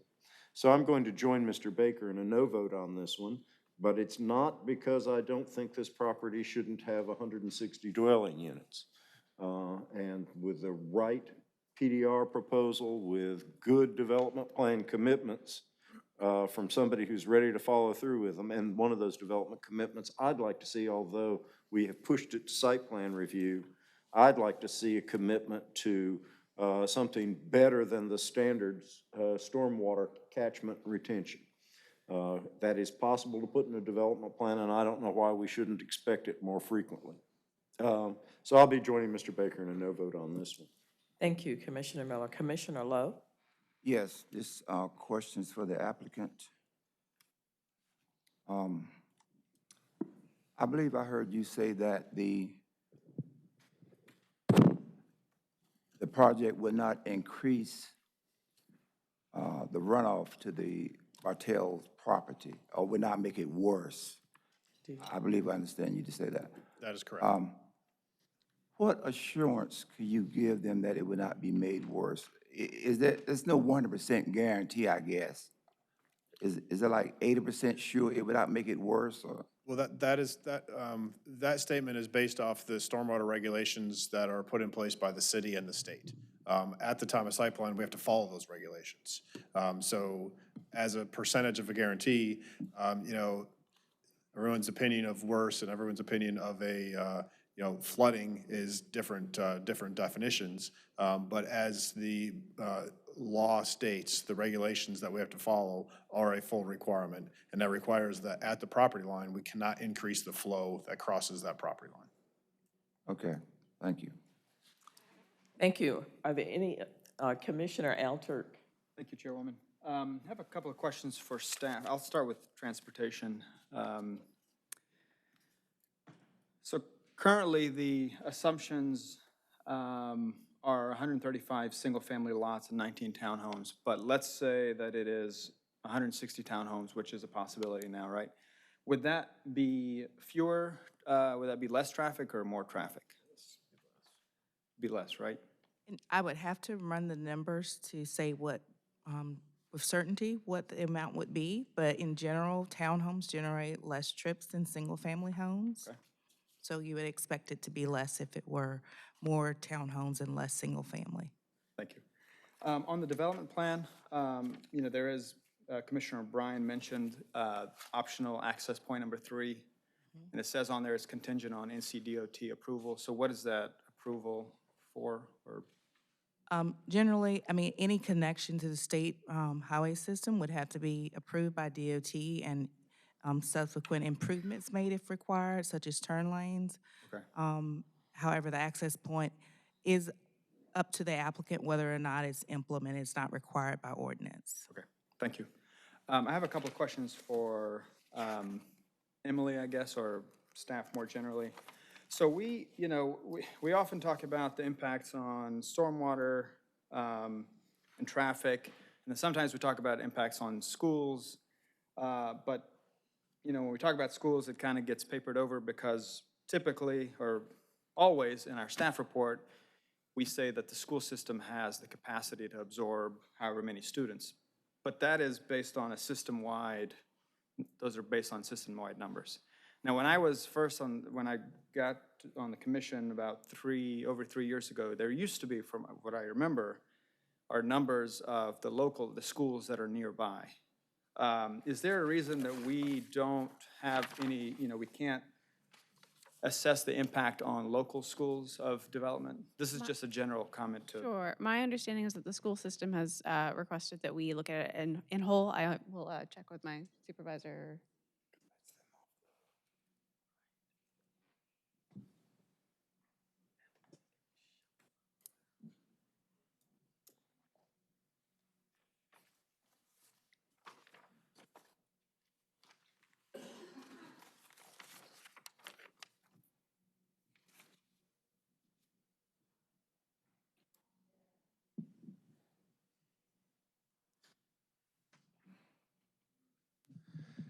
Good evening, I'm Scott White with the Planning Department. So the reason why we use the system-wide is that's what the comprehensive plan policy references, and there's a lot of reasons for that. It's not, I don't want to contradict my colleague, but it's not because that's what the school system prefers, but it's because, you know, Durham Public Schools, we have a lot of magnet programs. The closest school to this site is a magnet, the closest elementary school. We have overlapping year-round schools, so it is really hard to determine that one student who is living in one of these townhouses is going to go to which school. Yeah. So, But we could probably use some historical data to kind of give some estimate of where, or the distribution, right, or no? No. Couldn't do that? it's probably some data out there that might help come close, but it's really hard to do. Yeah, it just seems to me that, you know, if we're talking about impact on traffic, we don't talk about traffic at the county level, we talk about it local traffic. So I would just, I don't know, talk to maybe the school system and try to reassess that. It seems to me to make more sense, but I take your point, so I appreciate that.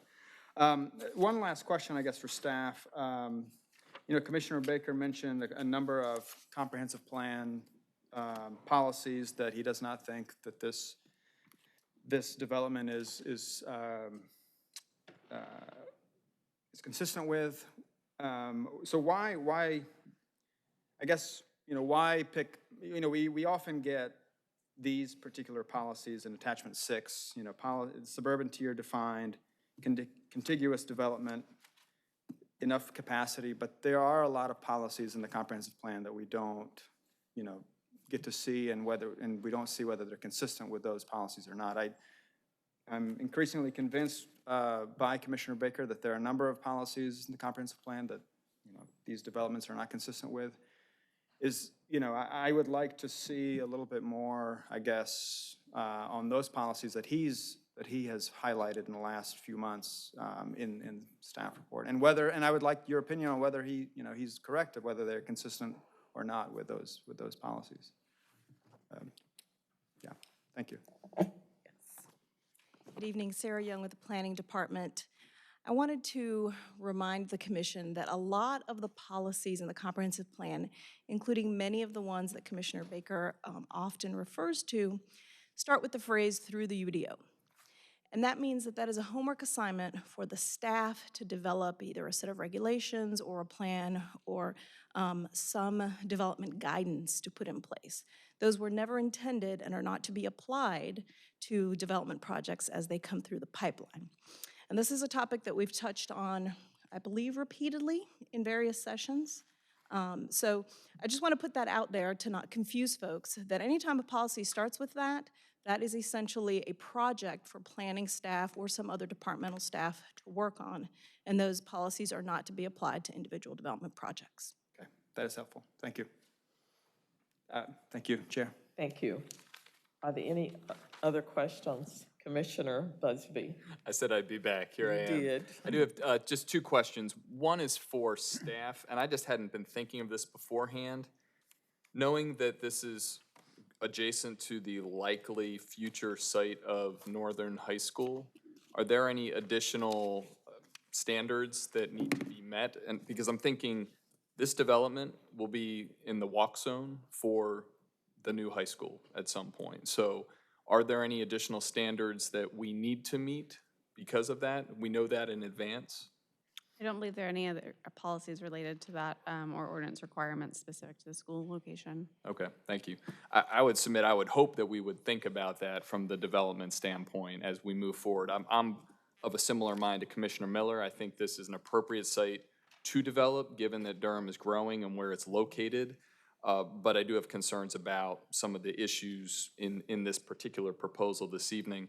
My second question was for Mr. Sivers, if you would entertain us one last time.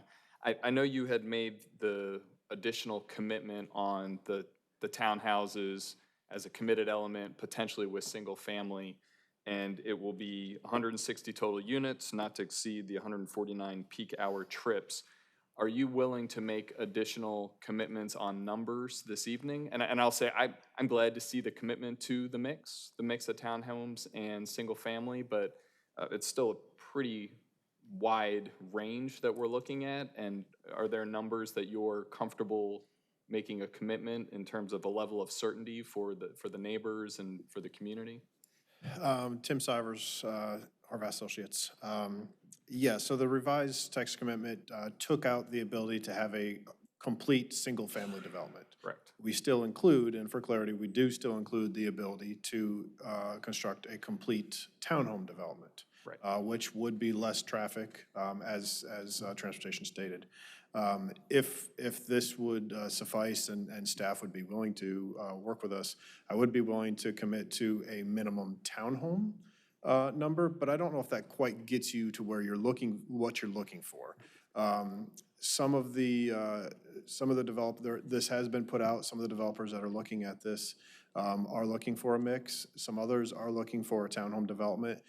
So the ability for my client to be able to sell this, I don't feel comfortable committing to an absolute combination of both. Right. But I would be willing to commit to a certain percentage of townhomes. But I don't know if that quite gets you what you're looking for.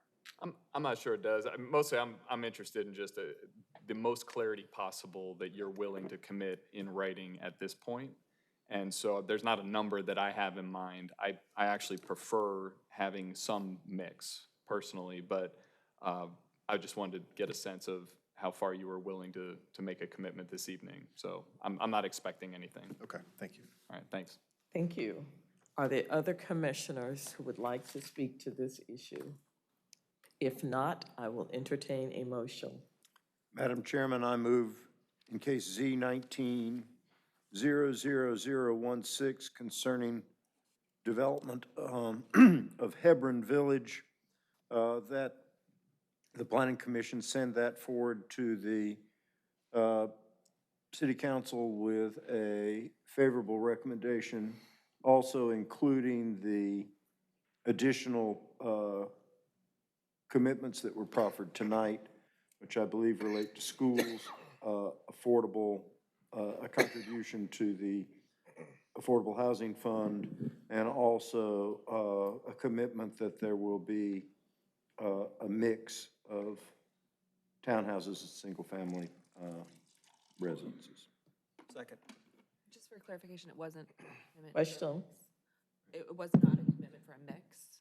It was a commitment that it would be townhomes or a mix of single-family and Oh, townhomes. pardon me, that's correct. That it would not be all single-family, that it would either be all townhomes or a mix.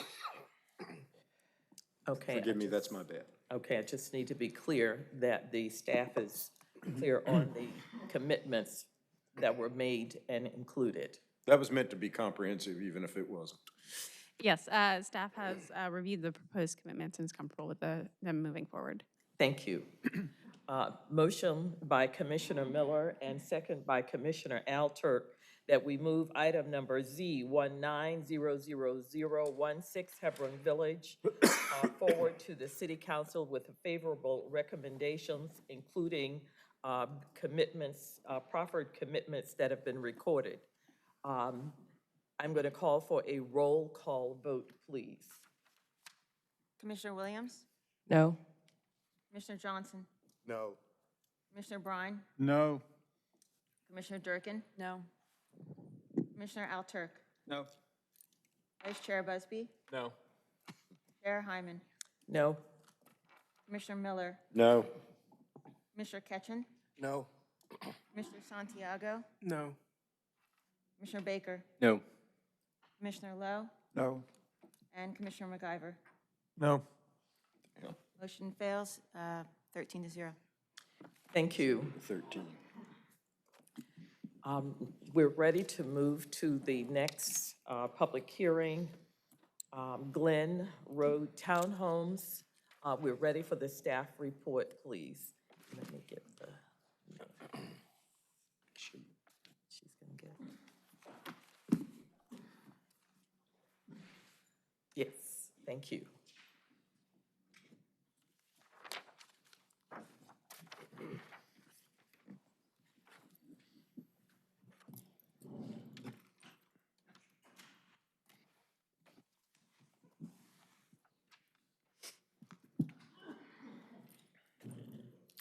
Good evening, I'm Jamie Sunyak with the Planning Department. I will be presenting case number Z19000018, Glen Road Townhomes. The applicant is Charlie Yoakley from McAdams. The property is located at 3516 Glen Road. It is currently located within the county jurisdiction pending annexation application. The site is approximately 52 acres. The request is to rezone the property from rural residential to planned development residential with a density of 7.046. The future land use designation is currently medium-density residential, and there's no change to that. The applicant is proposing up to 279 townhouse units. This slide shows the property highlighted in red. It is located within the suburban tier, the Neuse River Basin, and the Falls Jordan Watershed Protection Overlay District. Over half of the property is located within the major transportation corridor overlay I-85. The property is currently undeveloped and heavily wooded. There's an existing pond, several areas of wetlands and riparian features located on the site. Single-family residential development abut the property to the north, south, and west. Additional lands to the east and west are undeveloped. Interstate 85, commercial shopping, and transit services are located less than 1/2 mile along Glen School Road. This slide shows the existing and proposed zoning. On the left, the property is shown in yellow, which is rural residential. And again, the property, the applicant proposes to change the zoning to a planned development residential district with a density of 7.046. Future land use map, as mentioned before, it is medium-density residential, which is consistent with the zoning request. As shown on this map, this location serves as a buffer between the low-density residential future land use designation to the north, that's in yellow, the office future land use designation to the west, and the industrial future land use designation to the south and east. And the red area is the commercial future land use designation that is to the south and east as well.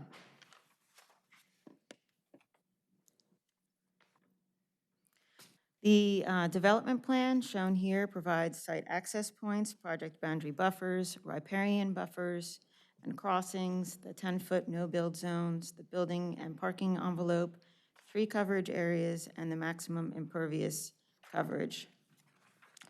Key commitments on the development plan include limiting the development to townhouse units, limiting the number of units up to 279, including additional asphalt for the construction of a future bicycle lane and dedicated right-of-way.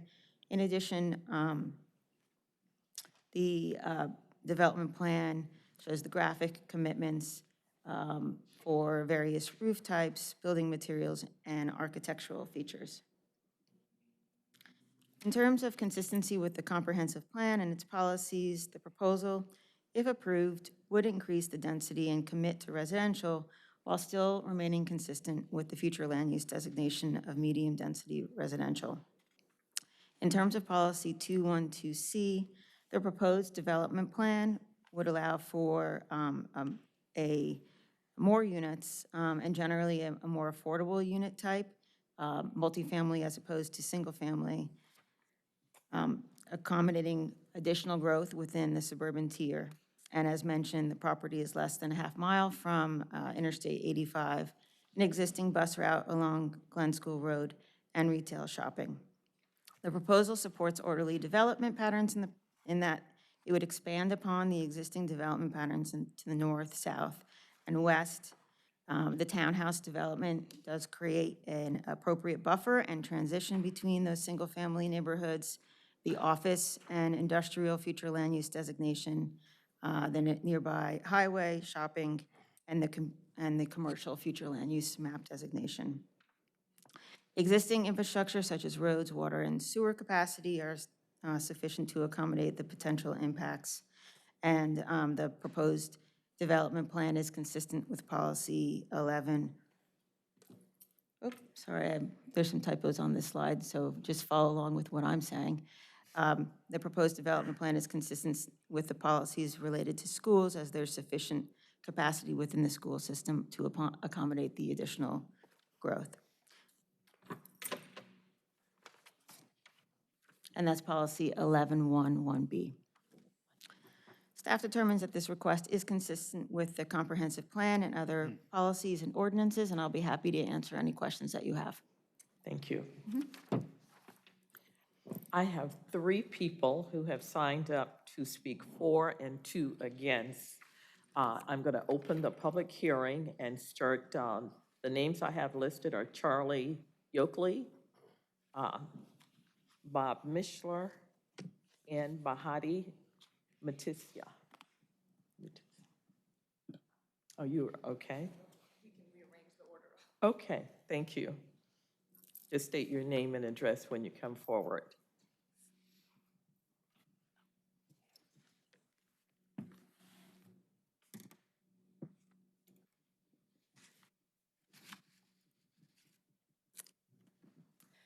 Good evening, Madam Chair and members of the Commission. My name is Bahati Mutisia with Parker, Poe, Adams, and Bernstein at 301 Fayetteville Street, Raleigh, North Carolina.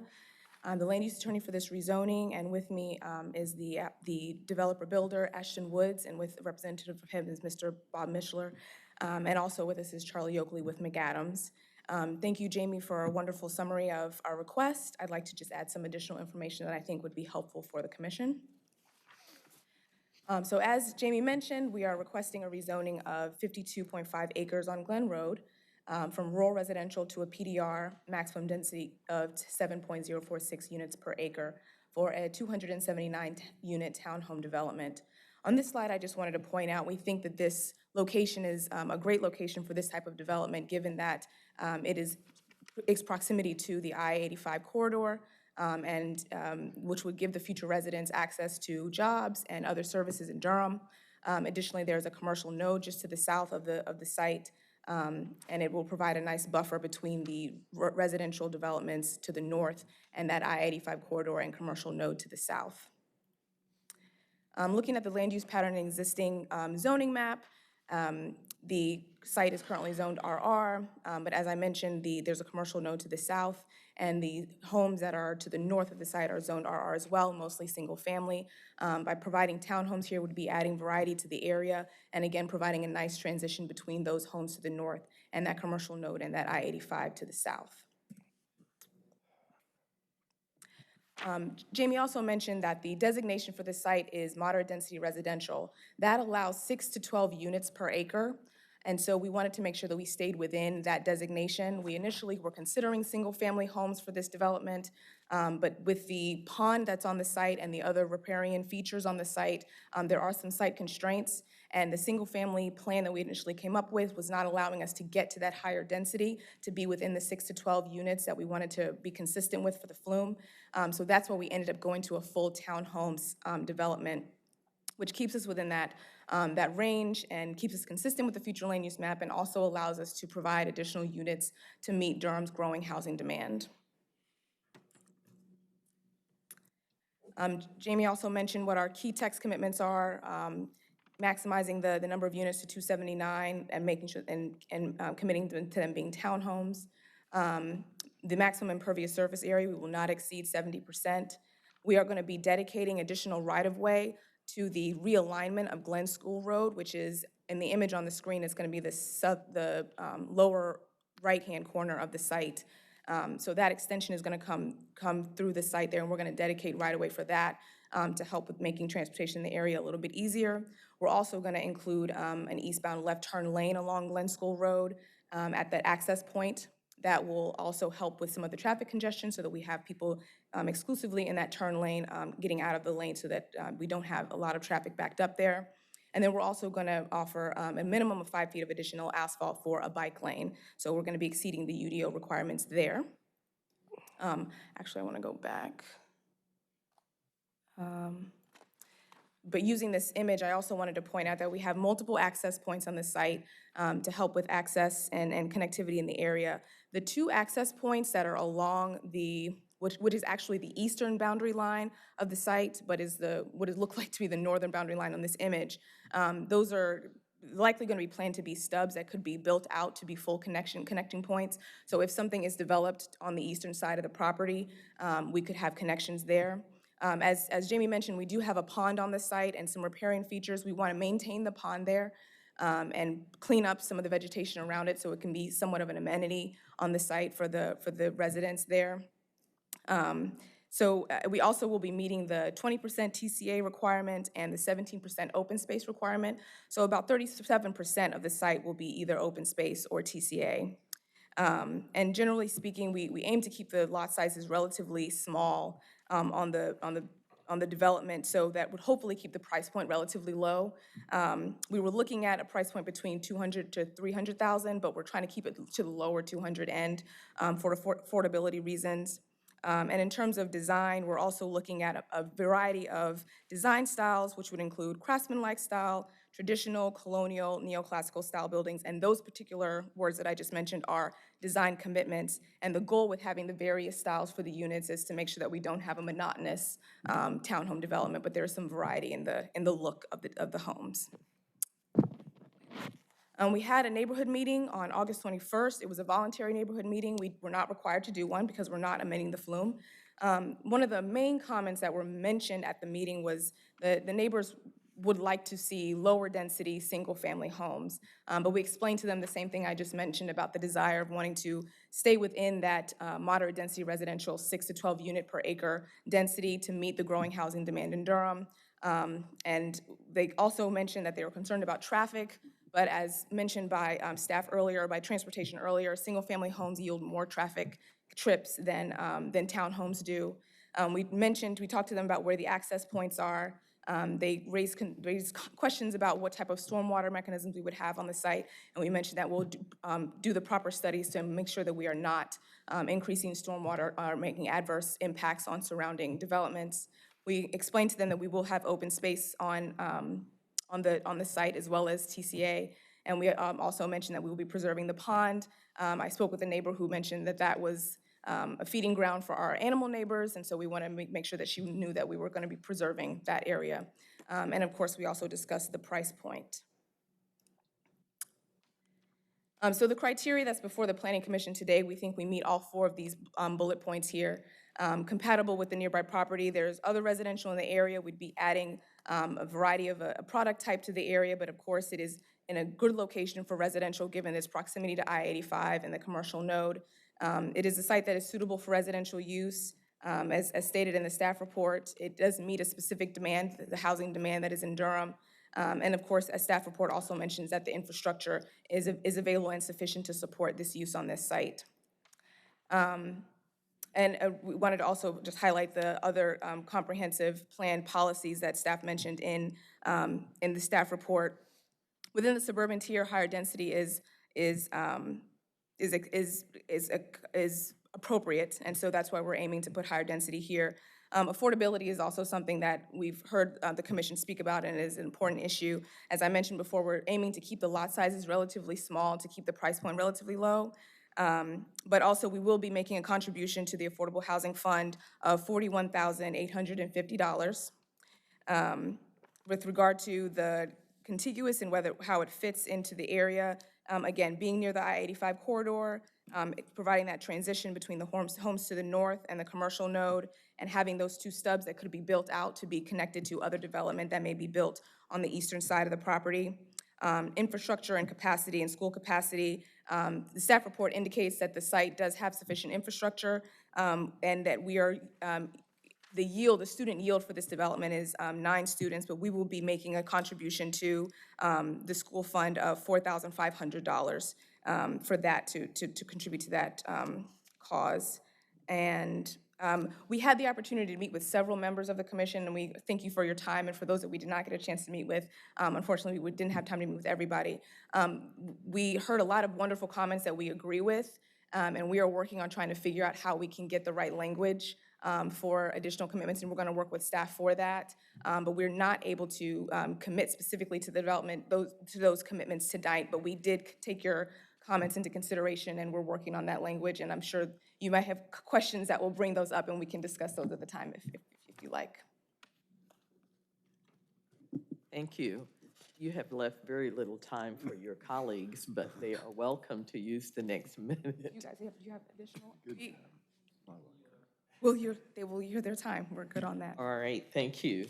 So those are the individuals that I have listed to speak for. That would be, now I have 2 individuals who have signed up to speak against, William Hernandez and Alina Hernandez.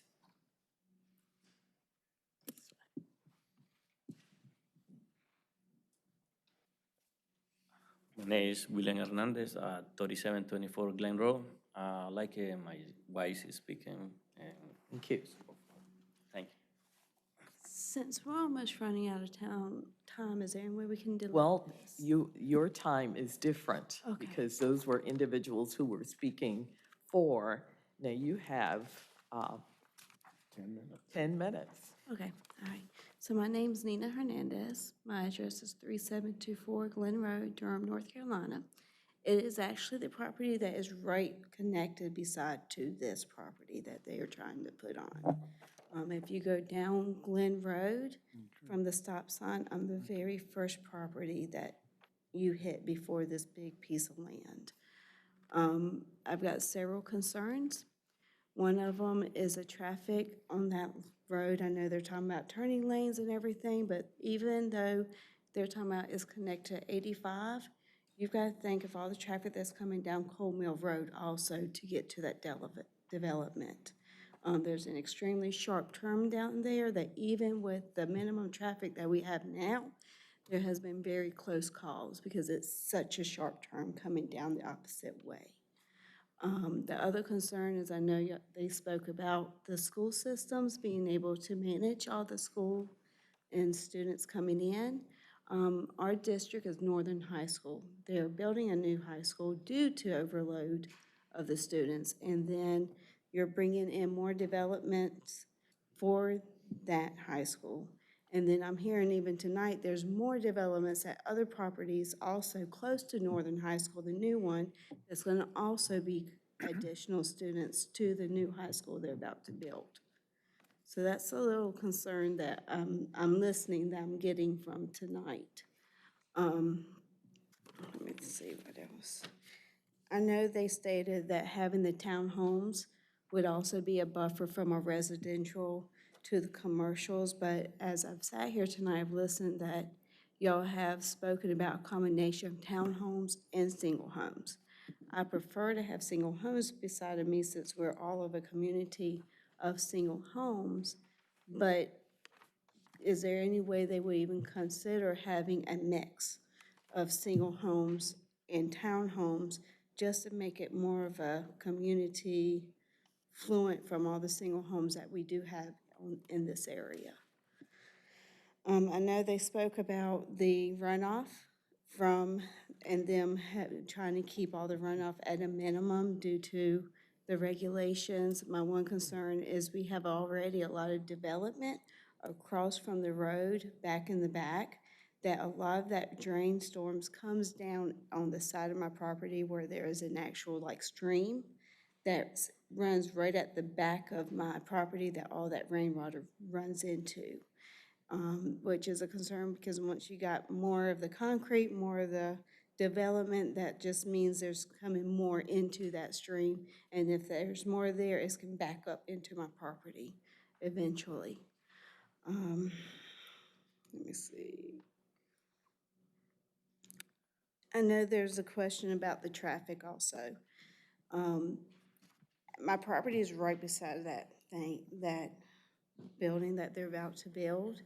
I've had multiple cars flipped in my yard because we are county and they're going to try to become city. The other night, we waited almost 2 hours for the sheriff to come out for us to be able to get the car out of my yard that had flipped, because that's how the speed limit is through that area. So that speed limit from Cold Mill Road all the way down will have to be at least decreased from 45 miles an hour to 35 to be able to compromise for all the traffic that's going to come in and out of that complex that they're about to build. Sorry, this is the first time I've done this, so I'm trying to get all my thoughts together. Please take your time. You still have some additional time left. There's also a question, there's only a stop sign right there at Glen School Road into Glen Road. There is no light there. There has been very close calls right there with the traffic that we do have coming from the developments further down Glen Road. I'm questioning, is there going to be a stoplight there? Because even coming back from Gear Road, as you come down Glen Road, that traffic can speed up quickly. If there's no stoplight there, and there's just a stop sign with all that traffic coming in, it's going to cause another point of accidents also. That's all I've got right now. Thank you. Thank you. Are there any other individuals who would like to speak, at this point, against this issue? Because we've have very little time left on the other side. If not, I'm going to close the public hearing and give the commissioners an opportunity to ask questions. I'll start to my right, Commissioner Brine, and then Commissioner Durkin. Commissioner Johnson, did you also have your hand up? Okay, thank you. So we'll start with, and I'm pronouncing the names so that the audio is able to follow you visually. So if I start saying your name, it is because the camera is going to be focused on you. Thank you. Thank you, Madam Chair. First, a question for staff, just to make sure that I heard things right. I heard 2 additional committed elements offered, 41,000 to affordable housing and 4,500 to school. Am I correct in that? Oh. 850. Oh, 850, thank you. Jamie Sunyak with the Planning Department. I'm sorry, I only heard one of the proffers, and I was going to ask the applicant to clarify that. So maybe Okay. Bahati can come back up. But what I heard was 41,850 towards the Affordable Housing Fund. And I didn't hear the second one.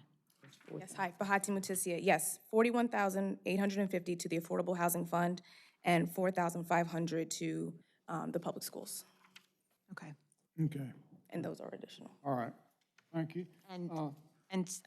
Pardon me, and so staff, typically when we see these proffers and commitments to the Affordable Housing Fund and School Fund, we also need to put in a timing commitment for that. So the staff would only suggest language including that the contributions would be required prior to the first CO.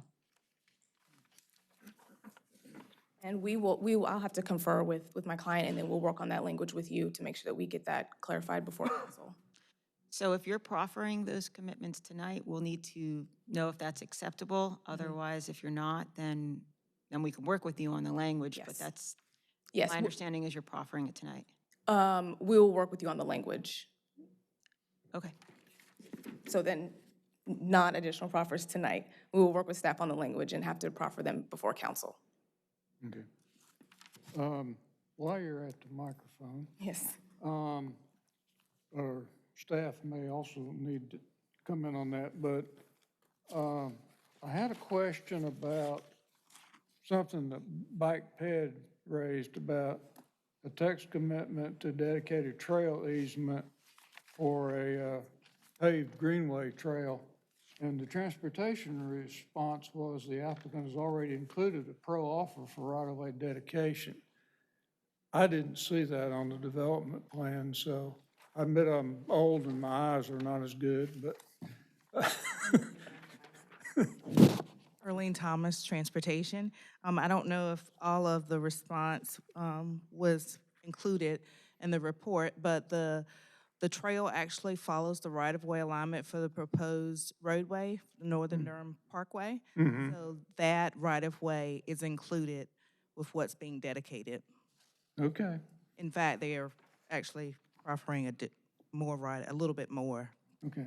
in that corner. And while you're at the microphone, there is going to be a future Glen School Road realignment at some time? That is a part of the future Northern Durham Parkway. Oh, okay, okay. Thank you for that. I noticed that you have 2 entrances, I think they're number 4 and number 5, off of Glen Road itself, but you have no turn lanes for those entrances.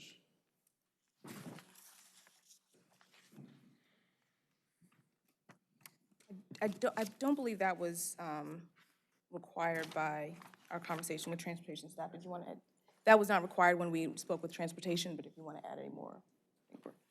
Okay, well, I personally have a problem with that because as it stands now, the traffic estimation, you're going to be generating 1,400 more trips per day. And if you have 3 main entrances that are going to be used right away, I would say maybe 2/3 of that's going to come into Glen Road. So that's adding over 900 trips a day to Glen Road. And you've already heard concerns about traffic on Glen Road.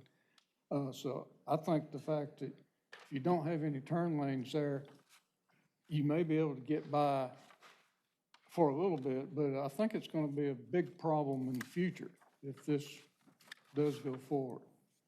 So, and I also believe that if you want to facilitate people getting around, a bicycle lane along Glen Road would be useful.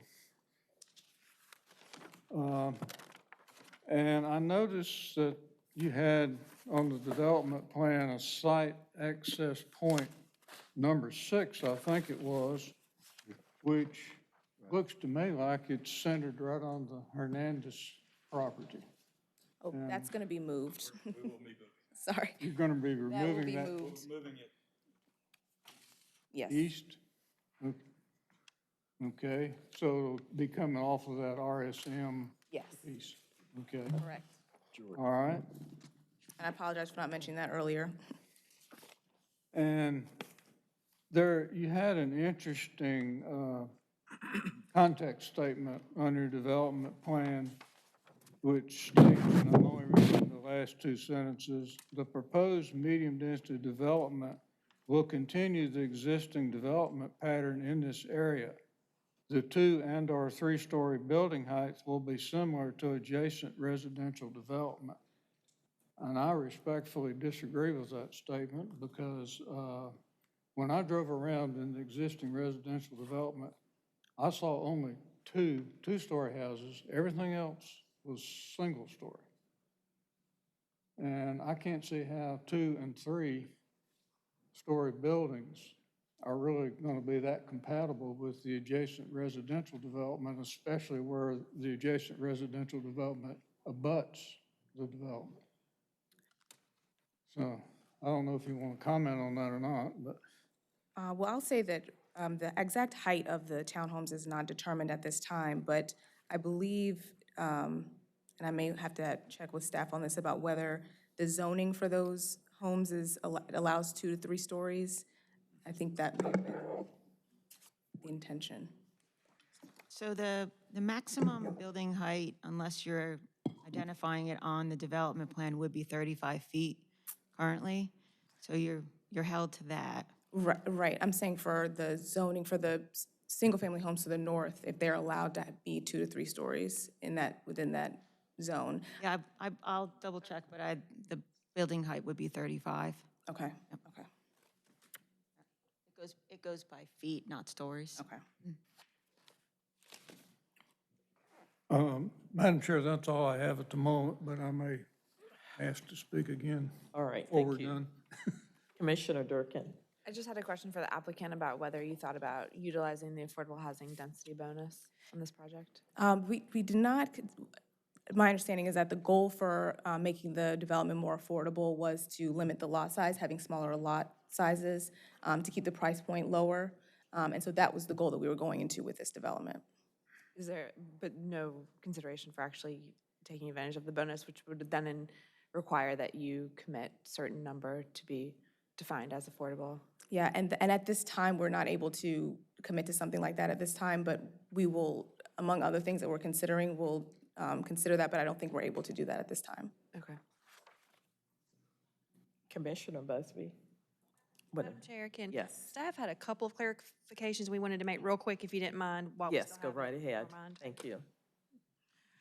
Earlene Thomas, Transportation. I just wanted to respond to Commissioner Bryan's question regarding the turn lane requirements on Glen Road.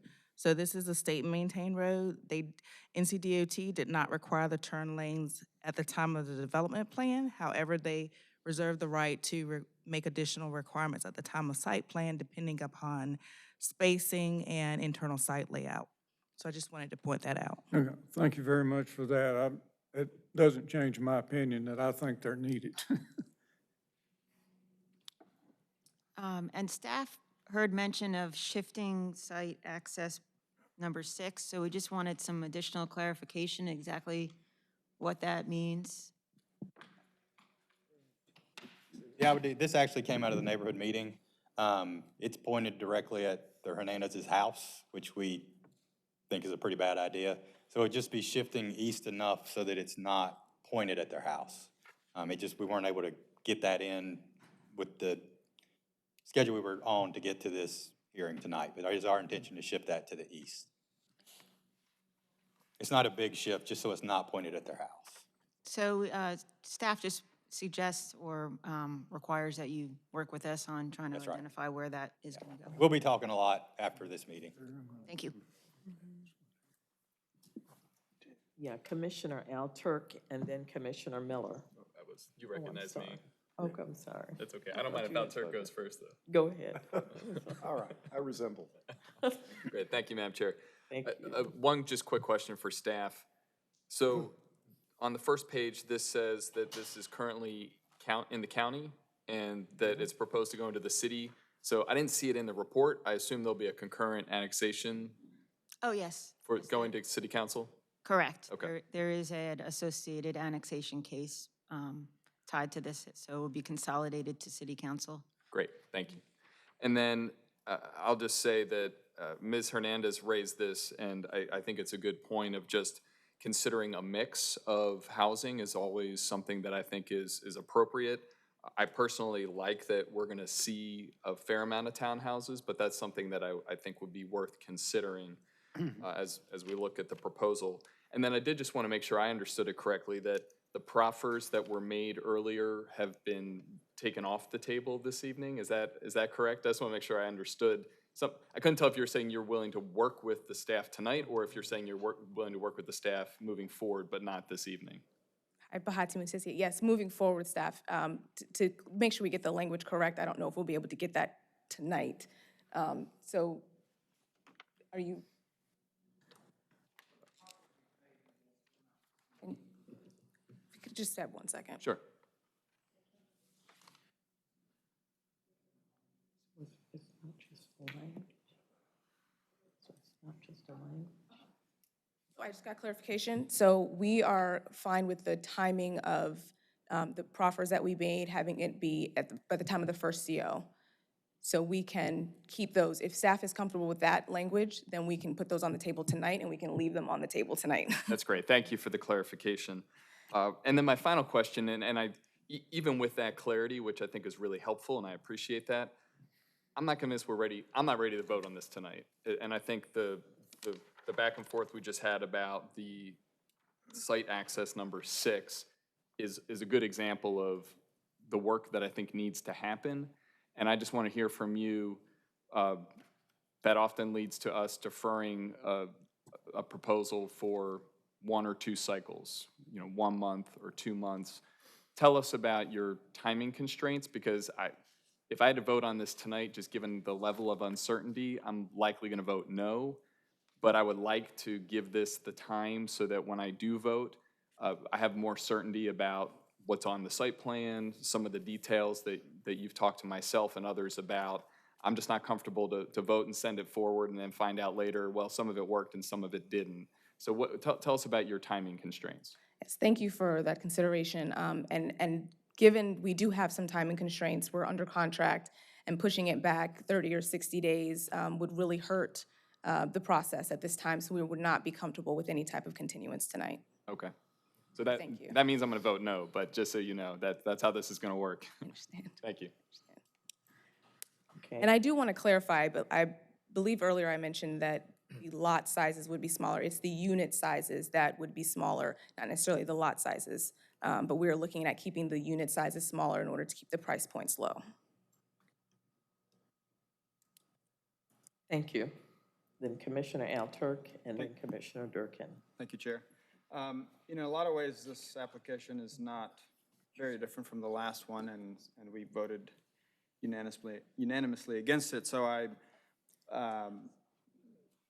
just throwing that out there, but I do think, because I've spoken with the applicant, that there are, and you have mentioned in your report to us, or your report to us, that you're thinking about a lot of different things in terms of housing types, in terms of keeping the townhomes affordable, and then we have some issues that Commissioner Busby has mentioned, and I'm with him that I would like to see. I mean, if it was up to me, I would also vote no, but I would like to see something, something go here, and I think you all have proposed a number of things in private that I would like to see be commitments. In the past, I think we have said, well, we'll pass it and we'll see what City Council says, or we'll pass it contingent on the developer doing something.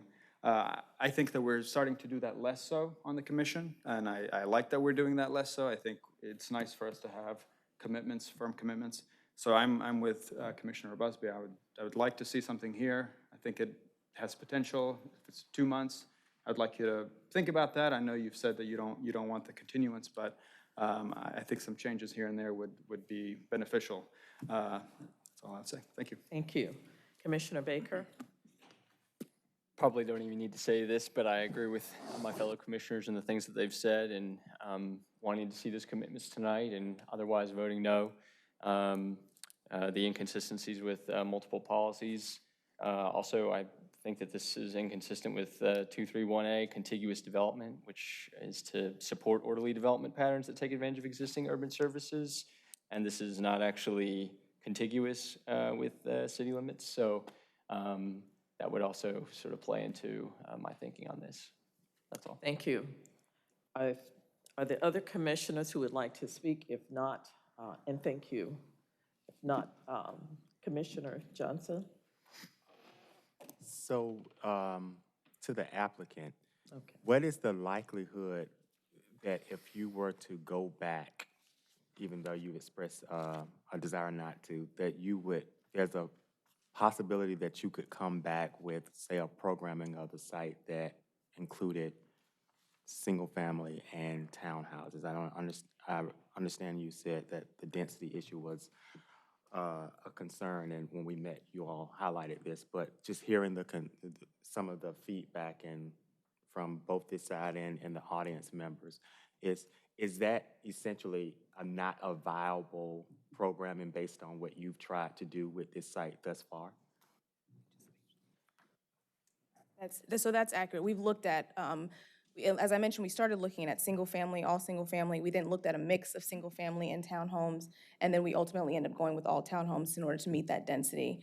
But in order to consider it being not a completely monotonous development, we did look at the design commitments of having some varied design styles to go to that point. But we are considering other. I want to just highlight some of the other things that we're considering, making some of them alley loaded. That will also add some variety and also have the possibility of having some ADUs, given that there will be some alleys in there. We just can't commit to the specific percentage at this point.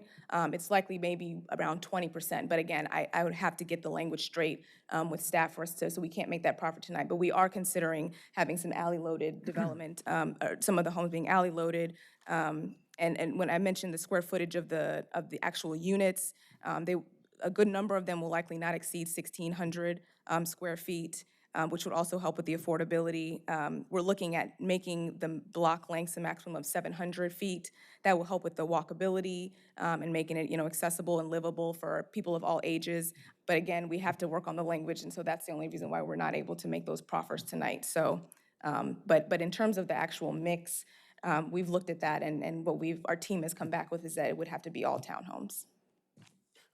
And so, just for the sake of clarity, so when I met with your team, I was more inclined to support a project like this. But then I went and drove the site. So I reread the application. I drove the site, and so I think it was Commissioner Bryan or someone said that you went and drove it, and it's not a contiguous flow of the existing neighborhoods, which is true. And one could possibly make the argument that it could be a transition development, but it would be something new or slightly different. And so when thinking about bringing something like that to an existing neighborhood, I think clarity more than grayish is more preferable, so that not only the commissioners and me, but the neighbors can have a better understanding of what they will see. And I know that you stated when I met with you that the developer is able to design a product to meet what you're trying to achieve with that particular site. And so I'm more on the fence now, in the sense that I too agree with the notion of maybe taking a continuance, which I know you also stated that is not a desire, but in the sense that I think that there's not enough support from this side to feel comfortable about what will actually be the final component. And you may want to take your chances and send it on to the council, but I think for the sake of all the stakeholders, that it may be a good thing to consider, maybe a continuance, so that there can be greater clarity and less grayish areas that may be barriers that could come up beyond this panel here. So that's just my comments. Thank you, Commissioner Johnson. Are there other commissioners who would like to speak? If not, Commissioner Bryan? One of the things that really strikes me about this is that you have rural residential zoning in the area right now, and you're gonna put a PDR 7+ next to it in some cases. And to me, that's a very big jump in density. And I think it doesn't fit well with what's out there. Now, having density, and even having townhomes on this site, that I can live with, but I think you're too dense for the area. That's my big concern. And there's a big piece of undeveloped land sort of on the southwest side of that. And if you put something this dense on this site, then I predict that these other pieces on the west side of Glen Road will probably develop at a much higher density than rural residential. And that again puts pressure on the existing rural residential development that's already on the ground. And I know that you're stuck with what the flume says. And to me, the flume in this area is bad. But, you know, you can't do anything about that right now unless you want to ask for a change in the flume. But I think something this dense doesn't fit. And that's going to be my main reason for voting against it. Thank you, Commissioner Bryan. Are there other commissioners who would like to speak? If not, I'd like to entertain a motion. Madam Chairman, with regard to Z19-00018, Glen Road Townhomes, I move that we send this forward to the City Council, pardon me, with a favorable recommendation, and you'll all have to help me with this, that would include the proffers that we heard tonight about Affordable Housing Fund and School Fund, but realizing that there are other commitments, and the express one that I will name is moving the access point number 6 east, that those will be unresolved, and the developer will work with staff between now and the time this goes to council. There's some unreadiness. Chair, I think the applicant has a question. I know this is not usual, but I think she may have a question for you.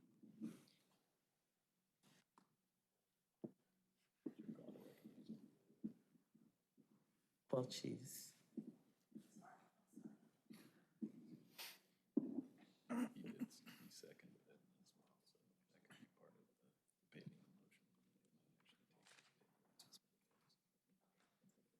We do have a question.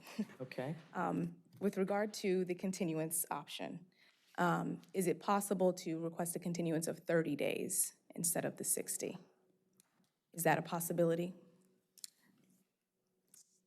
Absolutely. I mean, as far as the staff. It's up to the staff.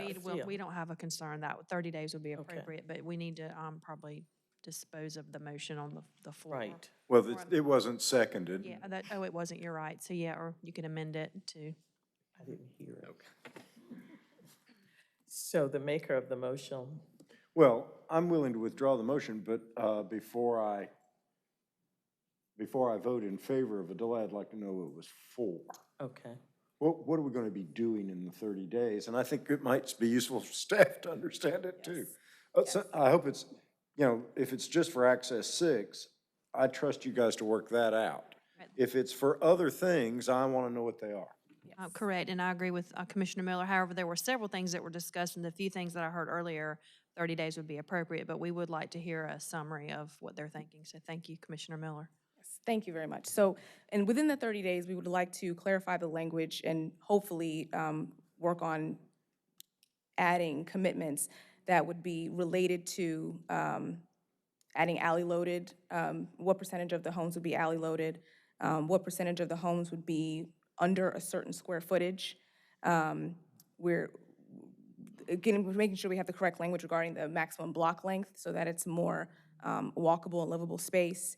We also want to, considering adding some commitments regarding the setbacks to make the frontage of the homes more walkable, but we need to work on the language for that as well. In addition to that, we will work on moving the access point. And I believe that summarizes the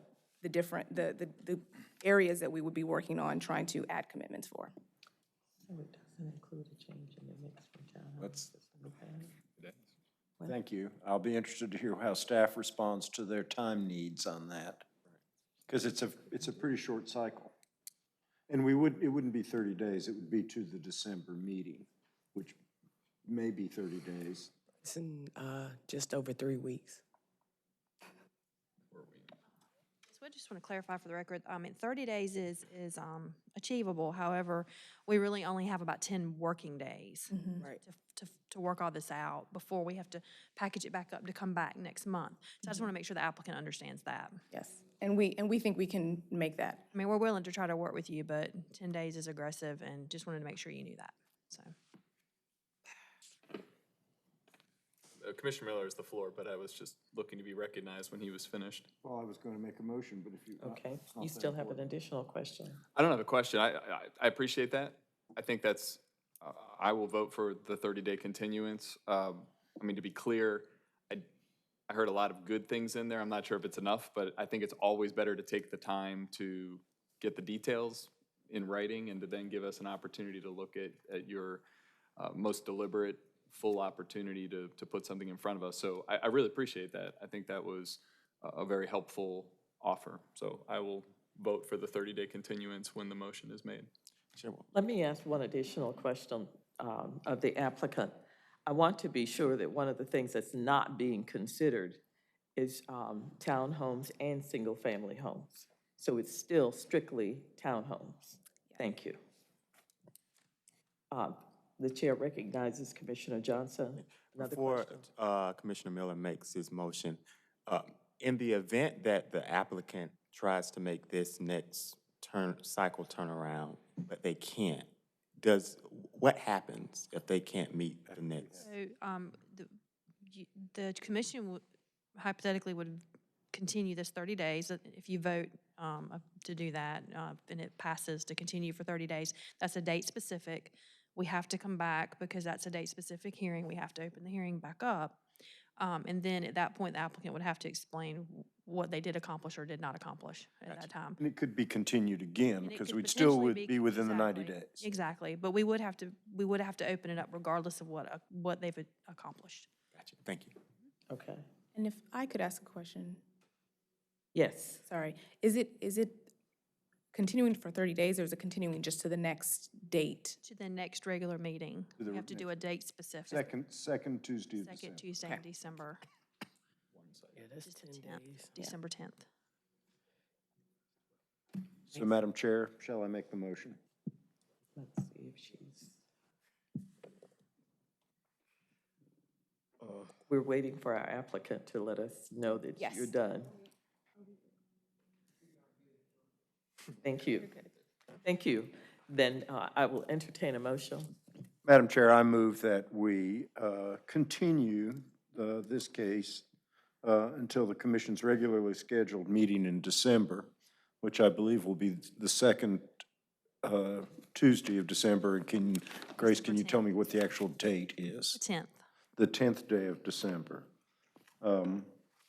And having made that motion, and before anybody seconds it, I will say that I want to give these applicants every opportunity to convince the commission members that the project is something we should vote for. However, I have to agree with Mr. Busby. There are some things, especially about unit mix, that I would like to see and might be disappointed if it's not included in the package. Okay, motion by Commissioner Miller. Do I have a second? Second. Second by Commissioner Brine, that we have a one-cycle continuance until the next meeting scheduled for December 10 on the Glen Road Townhomes project. All in favor of this motion, let's have a roll call, please. Commissioner Williams? No. Commissioner Morgan, excuse me, is absent. Commissioner Johnson? Yes. Commissioner Bryan? No. Commissioner Durkin? I have to admit, I need clarity on, am I voting for the continuance? Yes. I'm voting yes for the continuance. okay. Thank you. Commissioner Alturk? Yes. Commissioner, or Vice Chair Busby? Yes.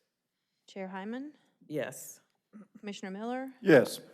Commissioner Kinchin? Yes. Commissioner Santiago? Yes. Commissioner Baker? Yes. Commissioner Lowe? Yes. Commissioner McIver? Yes. It passes 11-2. Thank you. Thank you.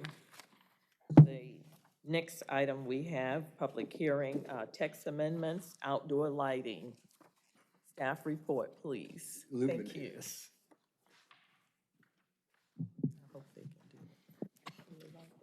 Hello, my name is Carl Kolosna. This is my first time here with the planning department, so please be nice, or... We promise to be nice. Okay, great. JCCPC did the same thing for me. Thank you. So this is a text amendment TC 19-00002. This is a privately initiated text amendment to amend the Unified Development Ordinance. So Article 7.4.2p.2 of the Unified Development Ordinance controls the applicability of the outdoor lighting section, and Article 7.4 in general is what regulates outdoor lighting. So it does so by setting standards for height that lights can be, and also foot candle limitations at certain parts of the site. So what currently with the ordinance, Article 7.4.2b.2, outdoor lighting that is used exclusively for recreational activities is at least 100 feet from residential uses and is not illuminated during late hours. And late hours are defined as 1 a.m. to 8 a.m. on Friday and Saturday, and midnight to 8 a.m. on all other days. If it meets those criteria, it is exempt from the lighting standards set place in the rest of 7.4. So what this amendment would do, were it passed, would allow lighting that operates during those late hours that I mentioned to maintain exemption. It would also have to keep the 100-foot separation and the exclusively recreational use, but it would be allowed to be exempted from those hours of operation, provided that a minor special use permit was issued. And per the text of the language that's been provided to us by the applicant, the review criteria related to that minor special use permit includes the review criteria for looking at lighting. So that's basically the amendment, I think, in a short nutshell. This went to JCCPC on October 2nd. There were no major comments for it then, and staff recommends approval of this text amendment. And I'm here for questions, and I believe the applicant is here as well, and we'll have comment. Thank you. Since this is a public hearing, has anyone signed up to speak?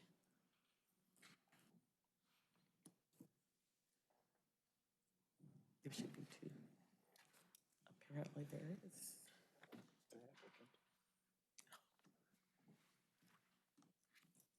Thank you. Sorry, that's the part where I don't know what's going on yet. Thank you. I do have three people who have signed up to speak. Todd Waldo, Eric Jackson, and Keith Burns. You can come and back. Please state your name and your address. Certainly. Madam Chair, I'm Keith Burns. Okay. I'm a longtime Durham resident and a member of the Durham Bar, but unfortunately office in Raleigh with the Nexen Pruitt Law Firm. Okay. Thank you all for having us tonight. Thanks, Carl, and welcome to your first meeting. We've worked hard with staff to get to something that we all could live with. This started out as a text amendment that requested a blanket exemption to allow for late hour lighting in industrial zones. Staff concluded that that was too broad and came back to us for the request that we modify that. So we submitted a modification that really seeks just the opportunity to apply through a special use permit process for late hour lighting, so long as it relates to sporting and other outdoor activities. So I'm really am here as the attorney to answer questions about the text of this. I know that you're all wondering why we would be asking for this, and I know that that's probably not something we want to get too far into, because this really is about the ability to come back and ask for permission later through that special use permit, but we are going to answer the question why at the risk of going down a rabbit hole. So Eric will come up. Eric is the developer for a site that is at the intersection of Page Road and I-40, so out more in the park area, and certainly has the buffers in place, not much residential anywhere around it. And he'll speak very briefly to that, and then Todd will come up. Todd is the major user who has the need for outdoor lighting, and he'll speak to the reason that we need late hour outdoor lighting. And so with that, Eric.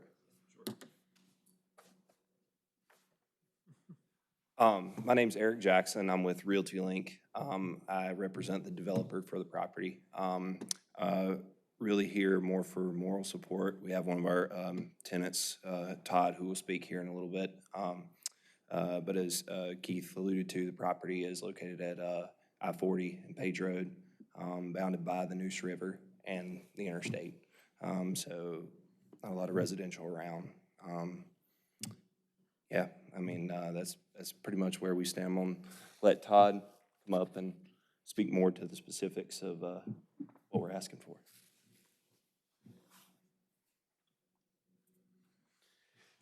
Good evening, Madam Chair, members of the commission.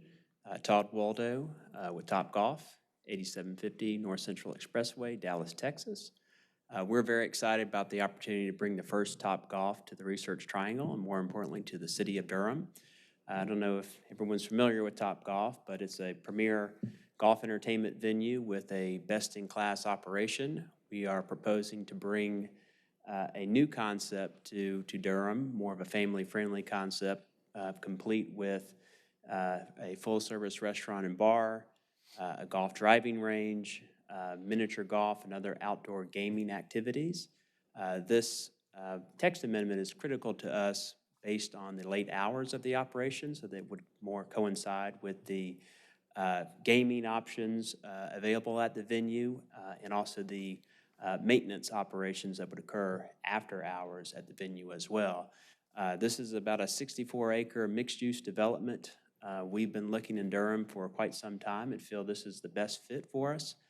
The site has a lot of challenges, a lot of constraints, very much an engineering exercise that we're going through right now with trying to design the site to effectively accommodate not only the Topgolf venue, but the other, tenants and users that will be part of this. So very critical to, to the success of the project, and hoping that for your favorable support tonight, and open any questions you may have. Thank you.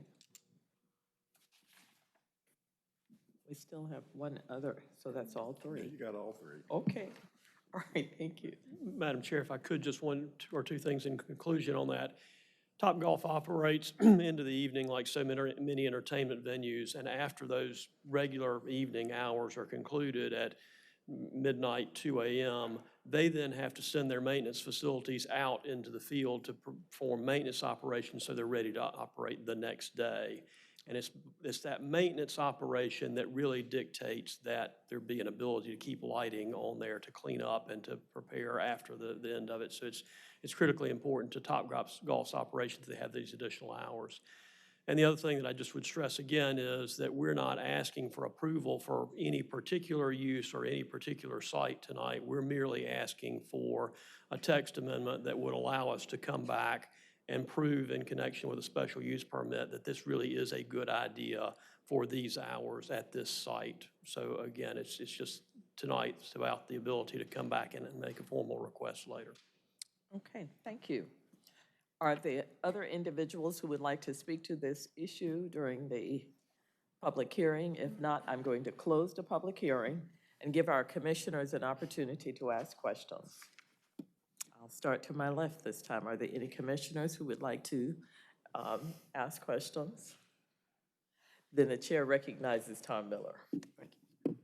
So if I can ask Mr. Waldo to come back up. when we talk about extra hours, how many extra hours? Yeah, so the typical hours of operation for the Topgolf venue is Sunday through Thursday, 8 a.m. To midnight. We have extended hours on the weekend. Friday and Saturdays extend to 2 a.m.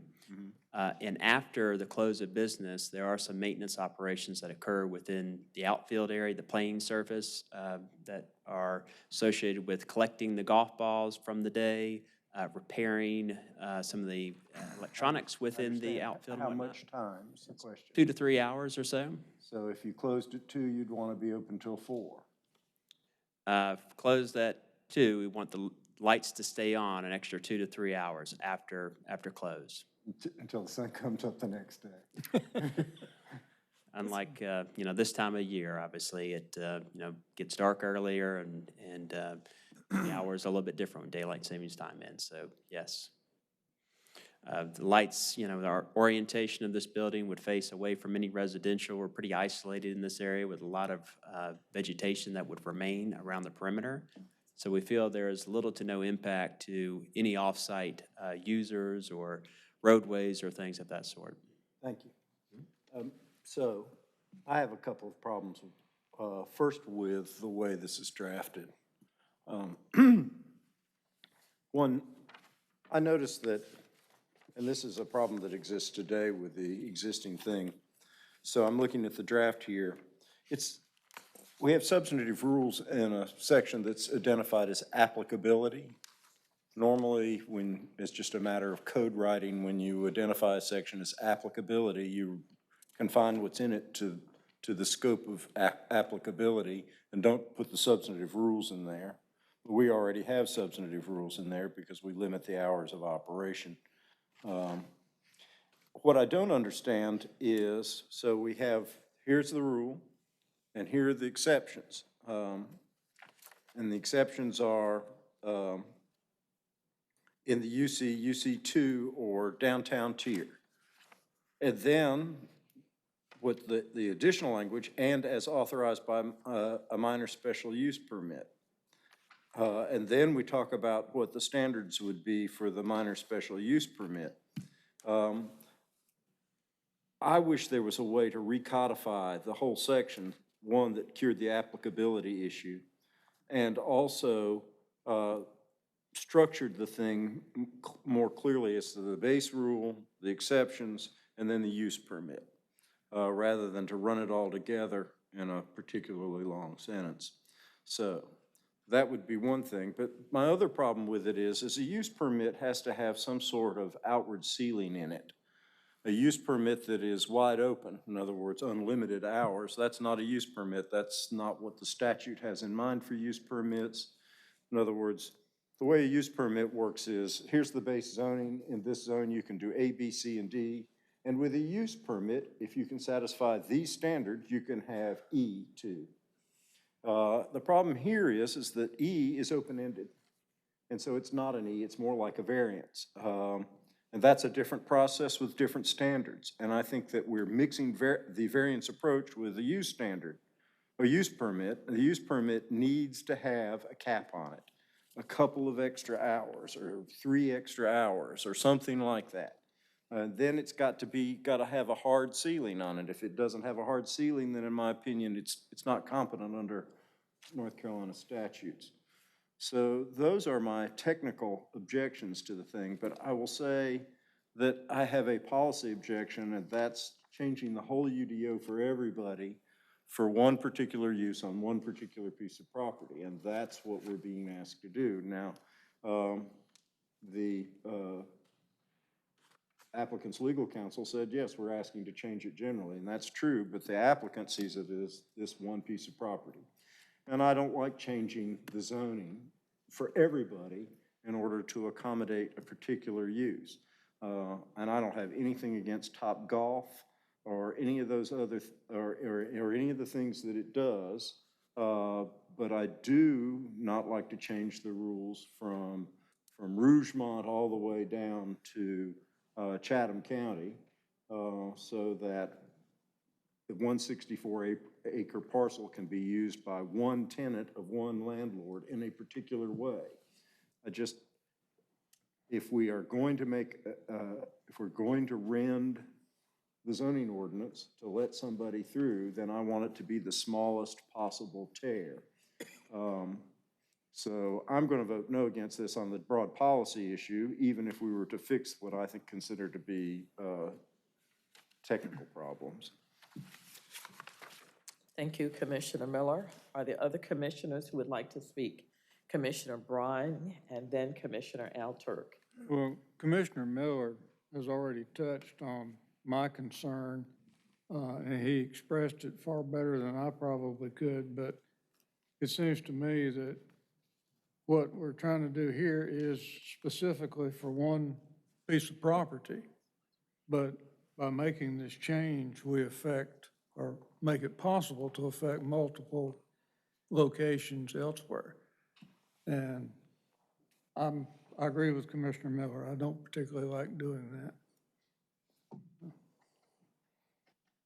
Commissioner Alturk. Thank you, Chair.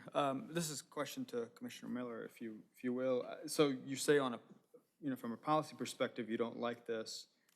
So what is a different approach, I guess, if you don't mind? I'm not sure there is a different approach in this particular application that I would approve of.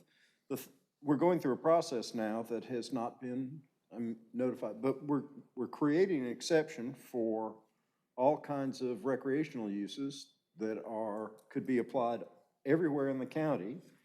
There are people out there who want to sleep at night in their homes who don't know that we're talking about this because they didn't get a notice. But their neighbors who might want to set up light poles and stay up, run lights late at night for recreational purpose will have a process available to them that as a result of this. In other words, the process that we're creating isn't going to just help Topgolf, it's going to be everybody else. And I know that we've got things built in the code, but they're not particularly, in my opinion, if you had a house next door to a recreational facility that had a light pole 100 feet away, I would want the damn lights to be off at least between 12 and 8. 100 feet. My lot is 110 feet wide. It's no distance at all. And I think even if we were going to consider this, I would like to have a more robust process. It went to JCCPC. I'm sure all the proper notices were published in the paper. And now it's to the Planning Commission, and then it's going to go off to the City Council and Board of County Commissioners. And the people who are going to be most impacted by this have no idea that this is even being talked about. I just don't think this is the right way of doing it. If you could come to us and demonstrate that our current standards for lighting for recreational purposes were creating problems all over the place for high school and middle school football games and those kinds of things, then we need to look at the rules. But that's not what's happening here. The rules have been in place for a long time. Now we have one user who is a tenant of an owner on one 64-acre piece of property, which, as they pointed out, that one may be a long way away from any residential, from what I would think would be the ostensible other side of this question. But that's not what we're being asked to do. We're not looking at one parcel. We're looking at the whole county. So I just don't think this is the way to go. I mean, there might be another way to go, but I can't craft it sitting here. There might be a way to fix this so that these folks, I think you could solve the technical problem by saying that you could add 2 extra hours to the limited hours here, but it may not satisfy Topgolf because they may need 3 hours. First of all, they needed an extra hour to be open on Saturday night, which is beyond because they want to go to 2 when we stop at 1, and then they want 2 to 3 hours after that. I mean, is there a way to fix this that I might vote for it? Yeah, a clever person can probably do that. I'm not that person tonight. Thank you, that's helpful. Commissioner Johnson? Thank you.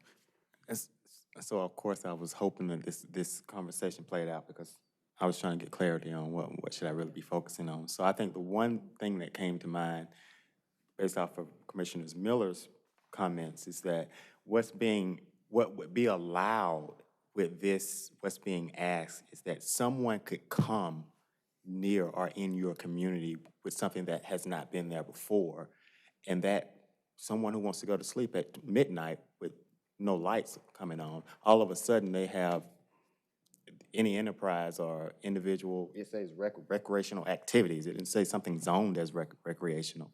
And so this comes to their community neighborhood or whatnot, and they're like, oh, how did this happen? And we've already said that this is now the new standard, and they had no input into recognizing what the implications is. So I agree with Commissioner Miller's logic in thinking like, well, this has broader ramifications. I was curious when I was rereading this, it was like, what did you consider the applicant taking the approach of just trying to get the existing language just to add add hours, extend the hours within how it's situated now versus this more, what is essentially a broader application of the change?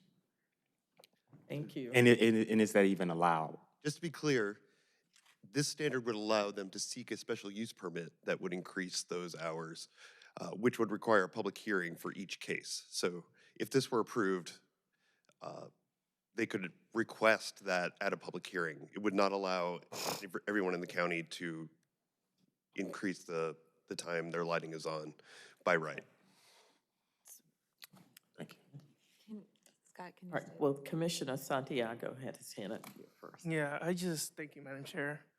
I just wanted to clarify, this text amendment, is this the absolute only way for this applicant to achieve what they want to do long-term? Or is there any other process? There's probably lots of different ways that it could happen. But I will agree with Commissioner Miller that don't know what that is at this particular, off the top of my head. Thank you. Thank you. Commissioner Durkin? So for clarification, if this was enacted and they sought a minor special use permit, then their neighbors would be noticed and have the opportunity to come out and speak against it, or can you elaborate on the process, because I'm probably not the only one that doesn't know that process. Yeah, so a minor special use permit is a quasi-judicial hearing where evidence is required to be submitted by the applicant and any opponents. It would be, a minor special use permit is heard by the Board of Adjustment, which is a citizen body, much like the one that you sit on. And all their hearings are public hearings, and there's notice provided, and it's typically 300 feet, I think. And so for each case where the applicant was requesting this extended lighting time, there would be a public hearing held. Okay. So we actually have a member of our commission who should know this process very well. I don't know if Commissioner Lowe, because you were on the Board of Adjustments, right? Do you have anything to add that we shall know? Sorry to put you on the spot, but I know that you were on that board before. No, that's quite all right. But no, I do not have anything to add, because what he said a minute ago is accurate. We have that quasi-judicial Board of Adjustments Committee, and must go there and be voted upon. And do you find that the public comes to those meetings in the same rate that they come to ours? Absolutely. Absolutely. The public shows up at those meetings. That's helpful. Yeah, absolutely. Thank you. Commissioner Miller? But I do want to point out, it's different. This is a legislative. You can come and give your opinion, because we're talking about changing the law. Everything that we do here. The Board of Adjustment is such as a judicial body. First of all, not anybody can come speak. You have to have standing. The standing rules in North Carolina are constantly shifting as court decisions come down, and it can be difficult. And I've heard people complain even recently that they have been shut out by applicants' attorneys by saying people don't have standing. Then you have to present evidence. You can't give an opinion. You have to give evidence relating to the standards. This is sometimes harder for people to do than just coming to the mic and saying, I live next door and I don't want these lights to be on. I'm not saying it was a the best alternative. So I'm just asking questions. No, but it is the way that this would be done, and there are plenty of times when I think a special use permit is a great way to manage special situations and still have meaningful public involvement. And so I'm not criticizing the special use approach. I do think that the way the language is written needs to be different even to accomplish it. But I still don't like it here because it's kind of a big change for one person. Commissioner L. Turk. I just wanted to clarify the process again. So if someone asks for a minor special use permit, everyone within 300 feet of this property would get a notice that there's going to be a Board of Adjustments meeting, right? That's correct. And they could come, but as Commissioner Miller is pointing out, they don't all have the opportunity to speak. Is that correct? I think they all have the opportunity to speak. Whether or not you have standing, if it were challenged in court, is a more complicated issue where, for example, at the Planning Commission, anyone who signs up to speak has standing to give you their opinion. Right. Oh, and we have a major special use permit process? We do have a major special use permit process. It's the same process with the same findings. It just goes to the governing body instead of the Board of City Adjustment. Council sitting as the Board of Adjustment. And is there a reason that in this particular case you went with the minor rather than the major? Just Typically, we reserve only the, for the lack of a better term, the juiciest, Scary big stuff. scary big stuff for major special use permits. Okay, thank you. Is that a legal term, Commissioner Miller? Yes, it is. Okay. Commissioner Bryan. I have a question for the applicant. Does the development that you're talking about still have to go through a rezoning? Oh, my God. Councilman Bryan, there is no rezoning required there, but Okay. there will be a special use permit application process, and so there's a substantial amount of entitlement work to be Okay. done on the development as a whole. Okay. Well, you've answered my question. You don't need any rezoning, that's all. Certainly, and just to one of the points that Mr. Miller raised, we're happy to accept a 3-hour cap on the extension that might be granted through a quasi-judicial process as an amendment to the text that we've proposed.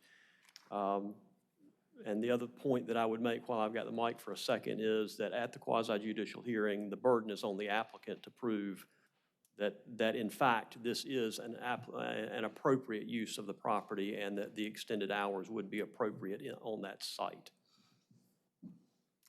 Thank you. If I may just add that. The chair recognizes Commissioner Lowe. Thank you, I'm sorry. On the Board of Adjustments, the question came up, would they want to be allowed to speak? On the Board of Adjustment, they are. I just want to make that clear, just kind of make that clear there. They would sign up just like we do here. And their name is on the roster, and the chair would allow them to speak, everyone that signs to speak. Thank you. Are there any other commissioners who would like to speak? Commissioner Busby? I would just like to say I appreciate the proffer for the 3 hours. I don't even know if that's a proffer necessarily, but the comfort with the 3 hours, I'm planning to vote for it regardless. I understand the arguments and I understand the discomfort, but also no one has given a better alternative.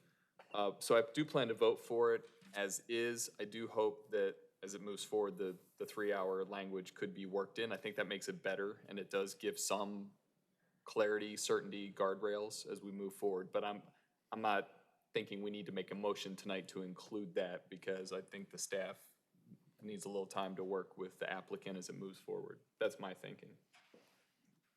Okay. Commissioner Bryan? A question for staff. Would it be feasible for the applicant to seek a variance that would be specific to his site? No, he tried. they certainly could seek a variance. The standards for variances are typically harder to meet than a special use permit. And in particular, they'd have to show there was some sort of hardship based on the land. And I have a hard time imagining how you'd prove that not having your lights on until 5 a.m. is a hardship. Right. Thank you. Thank you. Are there any other questions? Yes, Commissioner Santiago. Thank you, Madam Chair.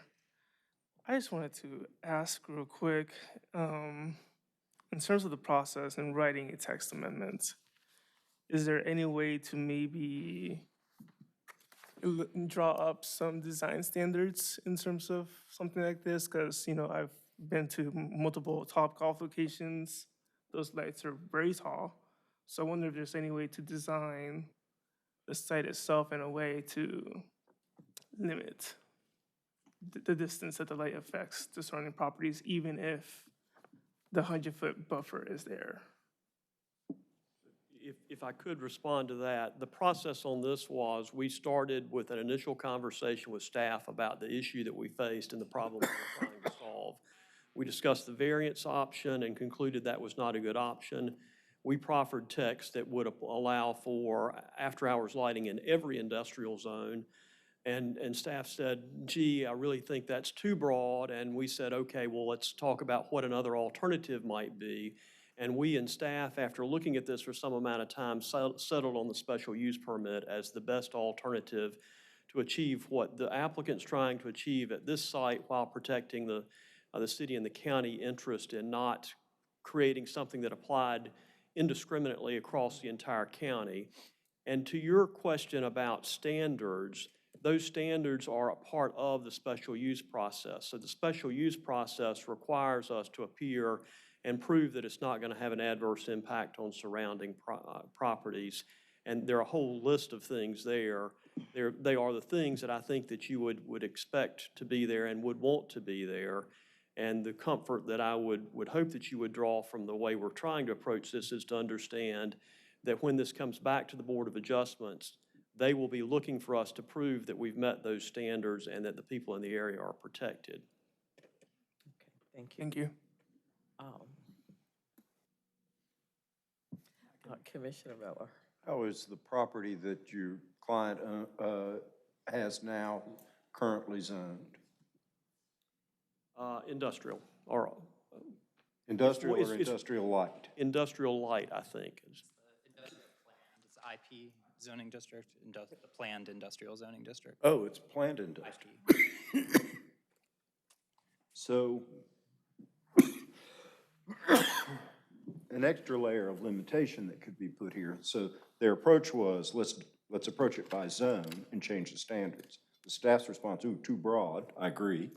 Let's do it by use permit.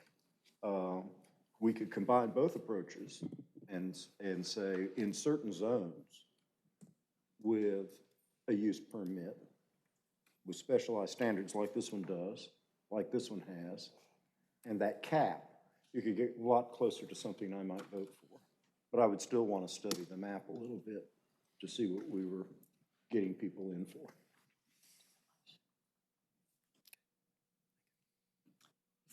Are there additional questions? No, I was gonna move. Okay. Oh, great. Okay. Well then, Commissioner Alturk. I move that we send case TC 190002 to the city council and the county commissioners with a favorable recommendation. Second. It has moved by Commissioner Alturk and second by Commissioner Busby that we send item number TC 19000002 outdoor lighting forward to the city council with a favorable recommendation. All in favor of this motion, let us have a roll call, please. Commissioner Williams? No. Commissioner Johnson? No. Commissioner Brine? No. Commissioner Durkin? Yes. Commissioner Alturk? Yes. Vice Chair Busby? Yes. Chair Hyman? Yes. Commissioner Miller? No. Commissioner Ketchen? Yes. Commissioner Santiago? Yes. Commissioner Lowe? Yes. Sorry. Commissioner Baker, Yes. and Commissioner McIver. Yes. Motion passes. Thank you. 9 to 4. Thank you. We're ready for the next item, text amendment, affordable housing dwelling unit definition. Thank you. Michael Stock with the Planning Department. Text Amendment TC 1905 would amend the current definition of an affordable housing dwelling unit found in Section 17.3 of the Unified Development Ordinance.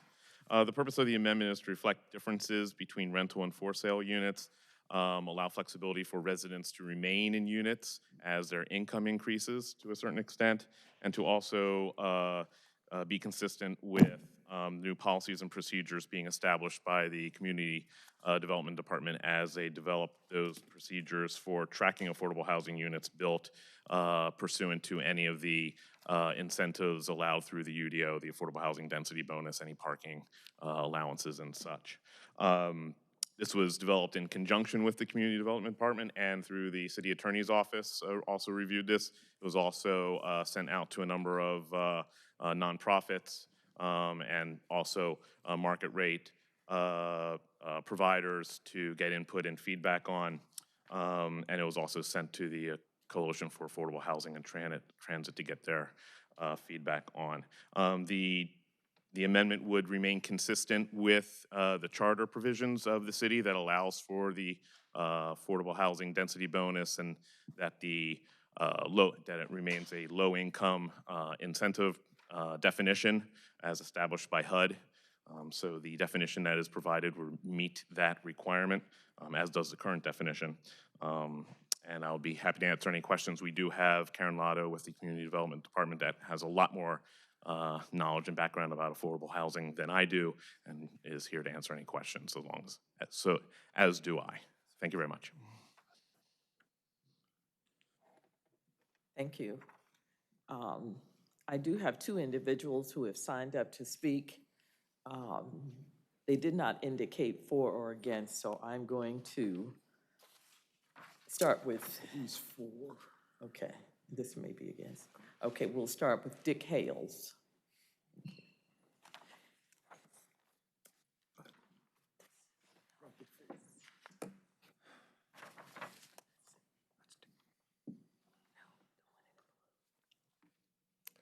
Good evening, members of the commission. Thank you for your service. I am an active member of the Coalition on Affordable Housing and Transit. And back when we try and advocate for three main things: reserving publicly owned land for affordable housing, putting more money into affordable housing, which certainly has had a big boost lately, and also trying to figure out ways of encouraging more added housing staff, such as through the Expanded Housing Choices Initiative. While that was going on, and we, along with you all, were active in trying to sift our way through that, it was brought to our attention that several of the major nonprofit affordable housing providers in town said, by the way, we also need to amend this definition of low and moderate income affordable housing to be more workable. And the concern was particularly on the side of affordable housing for sale. At that time, it was during the closing stages of the EHC, and there was not an actual draft that Habitat and the Land Trust and others had put together and reviewed. And so we endorsed at that time trying to make this a priority to come back, because they felt like it was a specific problem they'd have in trying to make full use of the hopefully approval of the bond funds and other things to produce more affordable housing in town. So I'm speaking in advocacy for the nonprofits that requested this change, and we think it's one small thing that can be beneficial in helping to produce more affordable housing in town. Thanks. Thank you. The next individual I have is listed as Julius Bartell. Yes, ma'am. I'm not for or against. I just, all right. My definition of affordable housing is somebody that's making $600 a month on Social Security has a place to rent. The housings around here now are not, period. But they can be. Mobile, travel trailers. I lived 5 years in a travel trailer to get on my feet when my wife and I first got married. From that, I own property in South Carolina, I own property here in North Carolina, in Durham. But that trailer gave me a chance to get on my feet as a man. I was 20 years old. My wife was 20 years old. You know, if you had a mobile home park, which trailers run anywhere from $8,000 to $23,000 to put people in it, homeless people. You can charge them $100 a month rent. They'll help pay for the trailers, and after you get done with the trailers, you can sell the trailers back to people that want travel trailers to go on trips with this, that, and the other, or they might even want to buy them. But I suggest travel trailers to help with this, with the homeless problem we have, as well as affordable housing. Because you can buy a trailer for $20,000, or you can build, and these come completely furnished with couches, beds, refrigerators, stoves, heaters, sinks, commodes. You build a house for $70,000, you still got to put another $20,000 into it. And then after that, it's be hard to get. Travel trailers, I think, would help out the situation in immediate term. You can take 9 months to build a house, or you can take 30 days to put in water and sewer and a lot, and pull the trailers in there and park them, and put people in them that need to be put in. Thank you. Thank you. I do not have any other individuals who have signed up to speak, so I'm going to close the public hearing and give commissioners an opportunity to ask questions. Commissioner Durkin. I have a question for staff, and it might be better suited for Karen. No offense, Michael. Good evening, Karen Lotto, Community Development. I had a question about how the rents for these units and the income levels tie together, because my concern is that the definition doesn't include a rental requirement. So typically an affordable unit would be 30% of the applicable AMI. And so you could put anybody who's at 60% in a unit, but the rent, it doesn't mean that the rent is affordable, so it doesn't make it an affordable unit. So that's a very good question. And going along with this UDO definition, there is actually a set of program regulations that the Community Development Department and Planning have been working together for. Right now, because right now this definition applies to the density bonus. That is the one kind of UDO affordable housing program. We are going to be bringing forward a set of regulations for the density bonus to City Council, actually to this body. Wait, what's the process? I don't generally go to Planning Commission, so I'm not totally sure what the process is. Are we going straight to council, or are we for the regulations? For your regulations? Yes. They go straight to council. So my apologies, you don't get to see them, but we are actually going to have a whole detailed set of regulations that will lay out all of things. How is income calculated? How is rent calculated? What is maximum rent? Similarly, on the for sale side, how is the for sale price? What is the maximum for sale price? That will all be laid out in the regulations that we will ask council to approve. So how do we make it clear that those regulations, I mean, it says we'll follow the policies and procedures of the department. That's the reference right there. So that this will be the policies and procedures of the Department of Community Development. I guess my concern really is just that they're not tied in the definition, and so it does not make having a 60% AMI tenant in a unit where they're paying 70% of their income towards the rent is in zero way an affordable unit. But there are a whole lot of other things that you can only put so much into the definition. Right. And so that's why there has to be a much more, we have 15, 20 pages of regulations that go with how this actually rolls out. And that will all be laid out in the regulations, how all this is calculated. But without having those regulations, this definition doesn't mean anything to me, and I can't vote for it as it's written without having the bigger context. and you could have a definition that ties the rent to it, and it be concise and make sense. I mean, the regulatory agreements are full of what it means to have an affordable rent, and just adding that fact that I mean, I hear what you're saying, but without having the larger context, the definition doesn't really do a lot. Well, this is the definition that's in the UDO. I mean, this is a refinement of the definition that's in the UDO now. Right, I don't think that definition works. Well, but I think the important thing to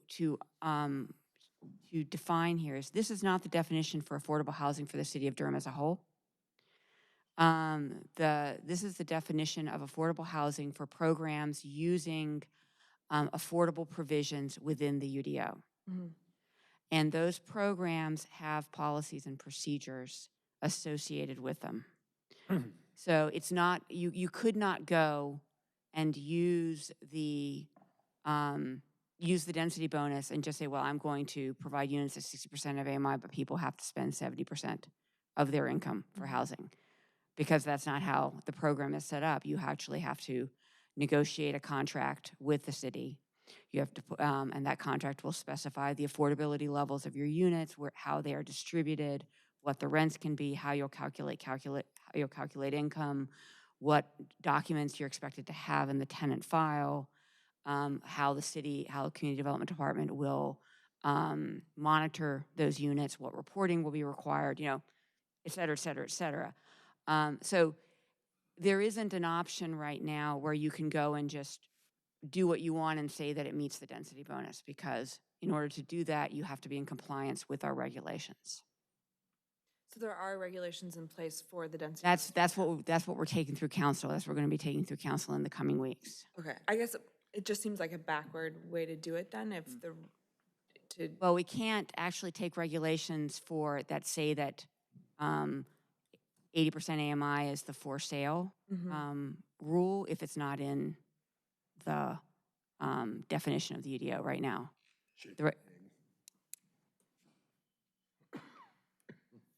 So as Karen was alluding to, we wanted to run these concurrently. So council is going to see those regulations and procedures that Karen's department is developing at the same time they're going to see the text amendment. So it's going to run together.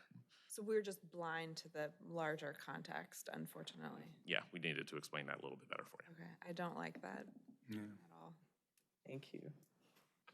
Commissioner Miller.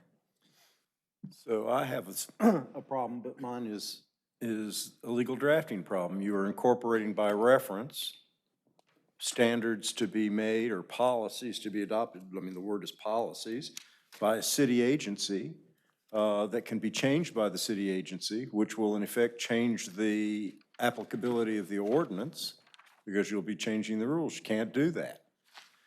The city may incorporate by reference an existing standard from an outside agency by identifying it. But you cannot incorporate by reference standards that might be made or changed in the future by an agency of city government. That is a delegation of the legislative function to a city department or official. You can't do that. The General Assembly has delegated the legislative function to the city, and it has to follow the rules, and the city council has to adopt ordinances. The city council cannot in turn say, this is the big rule, but all the details will be handled by our staff and changeable by them in the form of policies. You just can't do it that way. It's not lawful. And so, because I also don't understand what these are, but also because I don't believe it's a competent way of adopting law, I have to vote against this too, and I really don't want to, because when we were talking about the HC, and Dick and folks came to us and said, we have a definition of affordable housing that doesn't work for Durham, I was all about that. But we need to have, and I agree with Karen, you don't necessarily want to put the whole damn thing in the ordinance.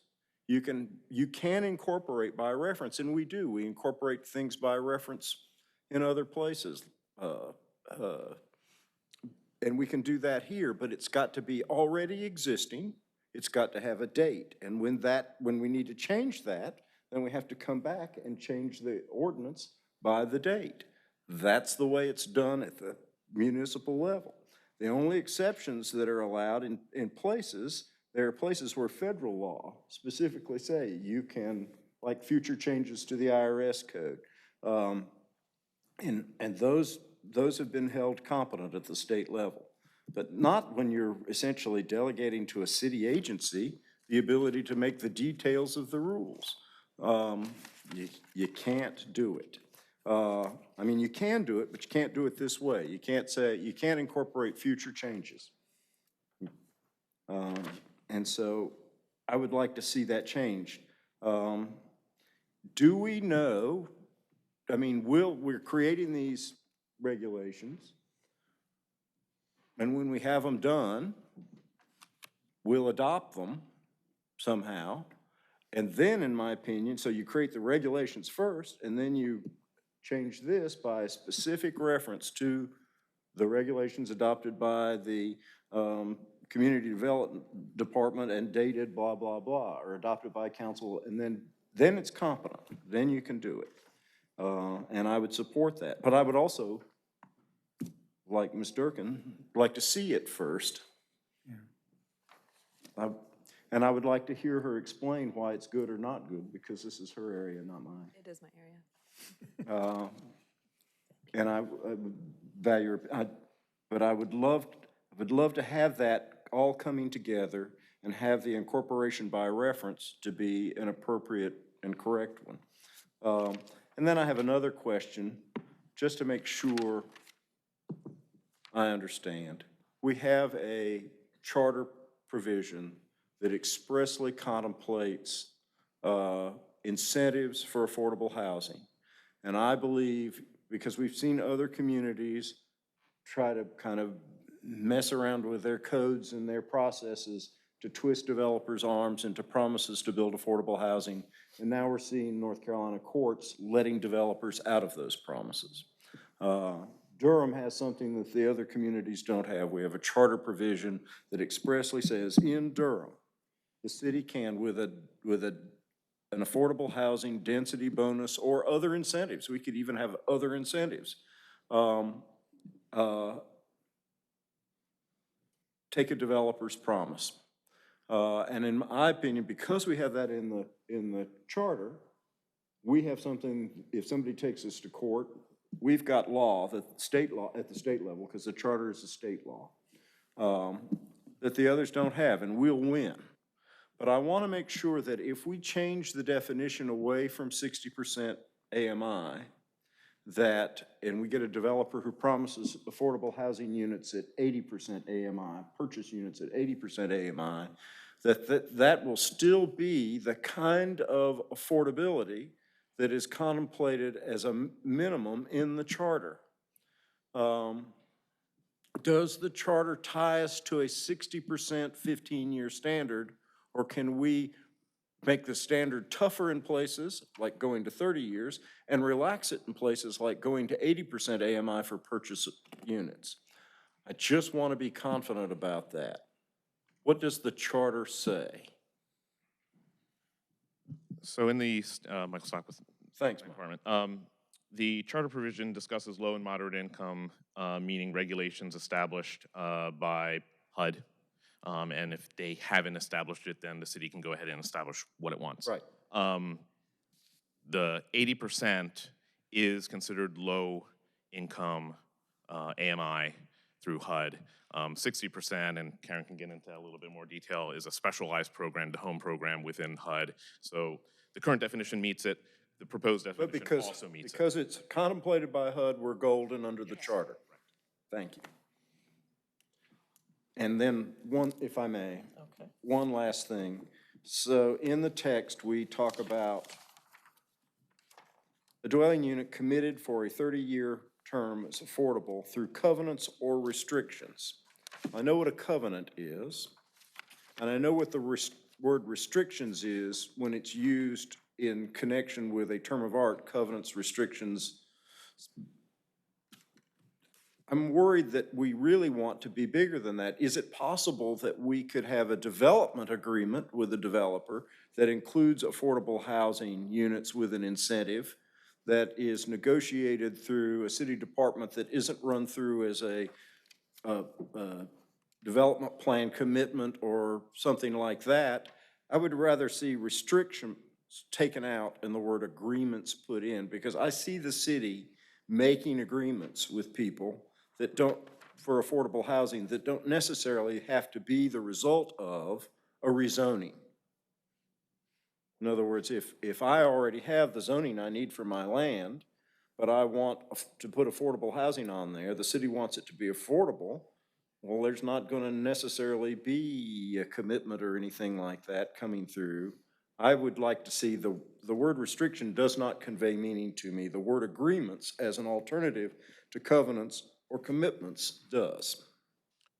Speaking with Karen, she said that normally they look at restrictive covenants or deed restrictions. We have no problem adding the term agreements to that as an additional avenue. All right, I'm cool. Okay. So if we could, I would, back to what Ms. Durkin was saying, I agree. I would like to see that fixed before I vote yes on this, because I really want to vote yes on this. Okay. Commissioner Busby? Great, thank you, Madam Chair. And I hear my fellow commissioners' concerns. I want to move this forward. I think we've put good work into it. There is a trust fall here, but this is, and we just voted on it last week. Affordable housing is a core value of this community. 74% of our community, if I think I got the number right, voted for the affordable housing bond. I trust that the staff, who is very credible on this issue, will get the policy right, and I trust that the city council will look at both of these together. Normally, I would understand the concerns that my fellow commissioners are raising, but this is our community's #1 priority. I do not want us to hold it up. I would encourage the staff to consider some of Commissioner Durkin and Miller's concerns, just to, if there are things we can do to make this the best possible policy that can strengthen it, that can address some of those issues, I encourage you to do that as it moves forward, but I'm ready to vote for this evening. Thank you. The other, Commissioner Alter. Thank you, Chair. I have a question about the last sentence in the paragraph on rental units. This is probably to Karen. So it says, if tenant income after initial occupancy rises above 80%, then the unit will no longer qualify as, so can you explain that a little bit more? So the unit then just, what happens to the tenant at that point? And that speaks to the larger regulations, that how the larger regulations are going as well. So typically the way we handle this in an affordable housing project is you must initially be eligible at whatever the income level is, 60% of area median income in this particular threshold. Your income can rise up until 80%, at which you're no longer considered eligible for an affordable unit. At that point, you have the option, you can negotiate with the landlord, with the owner of the property directly, to stay in the property as a market rate tenant. But that unit no longer counts as an affordable unit. And the developer has to bring it over. So the owner of the property at that point is required to lease, this is now not in the definition, but in the rules, the owner of that property is now required to lease the next available comparable unit to an income eligible tenant. Okay. So because the way the regulations require, you're required to maintain 15% of the units affordable. And the idea behind this is we didn't want people to, their income is all of a sudden 61% of AMI, you have to leave. You no longer qualify for the unit. We wanted to allow people's income to rise to a place where they were more competitive in the market. Right. So the stock stays the same, and the tenant has stock stays the same. The tenant basically negotiates with the landlord, but we still maintain our 15%. Thank you for that explanation. Thank you. That was great. Commissioner Bryan. I guess this is somewhat of a follow-up question, but when we talk about the home ownership, you have to meet a certain level at the time of closing, but then there are no limits on increases in income after closing as long as the unit remains a household's principal residence. So if I went into a house at say a little below 80% and got a better job or won the lottery or something and suddenly had a whole lot more income, is the unit I am still considered affordable? So it is affordable. You have purchased the unit at that point. What happens to, and so long as you were income eligible at the time you purchased, Okay. then our concern is not what happens, our hope is actually that you're gonna go out and because your housing cost is reasonable, you're gonna go out and invest in other things and your income will rise.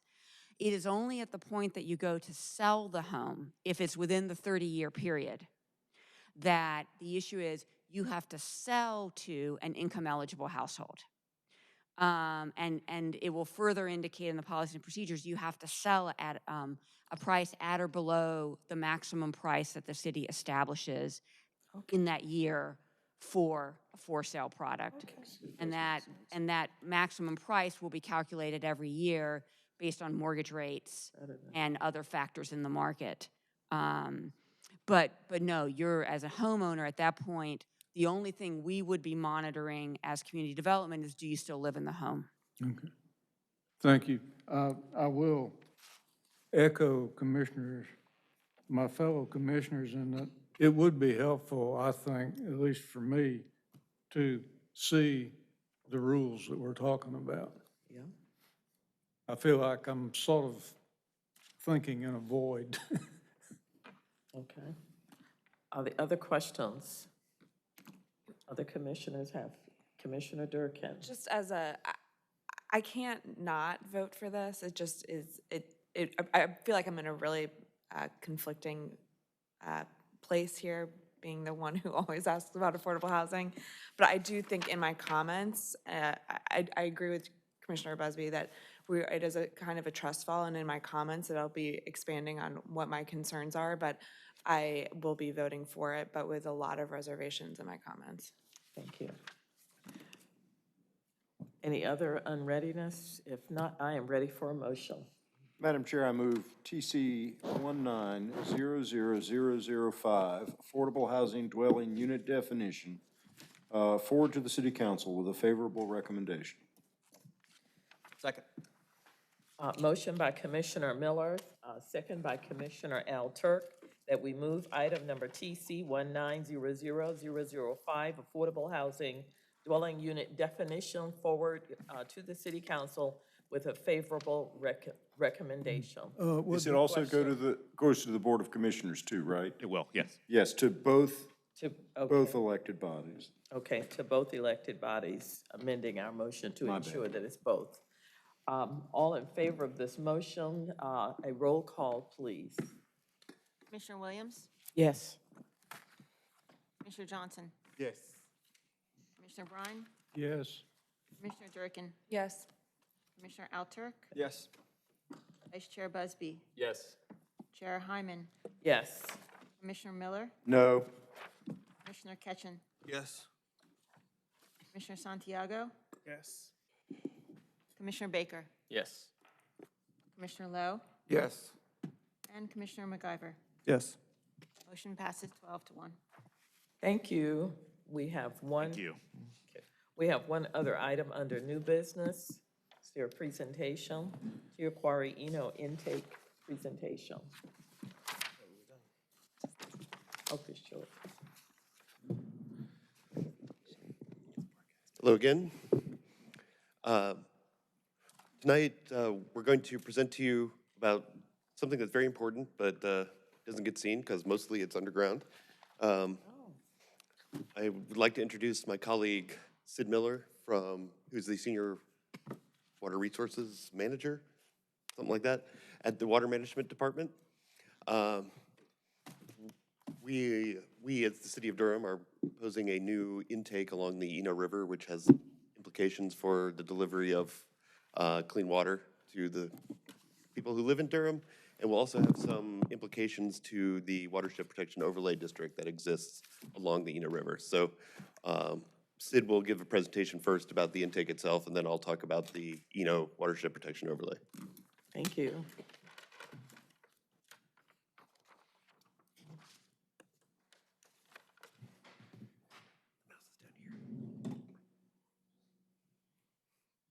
Good evening, Commissioners. I'm I'm not used to, I'm not usually in this room. I'm usually in the committee room, so this is all a little different for me. I should also warn you that I get up at 5 o'clock in the morning, and we're already approaching my bedtime. Ours as But well. you don't need a special use permit to stay up. I can't say. So I'm going to talk about sort of the first three items here, about our water supply in general for the city to provide a little context. I'm going to talk about Tier Quarry itself, and then what we're seeking, which is a new intake along the Eno River, and I'll explain why. And then Scott will talk about everything else. So we have Lake Mickey, which is one of our primary, we have Lake Mickey, which is one of our main reservoirs for the city, which was built quite some time ago. And then we also have Little River Reservoir. So both of those two supplies are, I mean, that's mainly our, those are our main sources of supply. We recently increased our allocation out of Jordan Lake. At this point, we don't have an intake ourselves on Jordan Lake. I'll explain more about that. So these are our water supplies that we have, sort of a brief description of them. For Jordan Lake, you see I've crossed that off, and that's basically because we do not have an intake in Jordan Lake at this time. One of our water treatment plants. When you say an intake, you mean like a straw into the water? Exactly. Thank you. There is an intake in Jordan Lake. It's owned by the Cary and Apex jointly. This is one of our water treatment plants, which I know some of you are quite familiar with. Very. 1917. This is the other, the Wade G. Brown water treatment plant, currently undergoing an expansion. And this is just a brief about the two. And then this is where our water supply system interfaces with your work. This is our distribution system. This is where the land use choices you all make have an impact on the water that we deliver and are limited by our abilities to deliver that water to any specific location within the city. So the Western Intake Partnership is something that we actually just recently formed. It includes the City of Durham, the Orange Water and Sewer Authority, the Town of Pittsboro, and Chatham County. The purpose of the Western Intake Partnership is to develop a new facility on the western side of Jordan Lake, which will include an intake, a large treatment facility, and then regional pump station to send treated water to each of the partners. This is our current projection of water supply needs. The dotted green line is the average day demand, which is sort of how we plan for the quantity of water that we have in supply.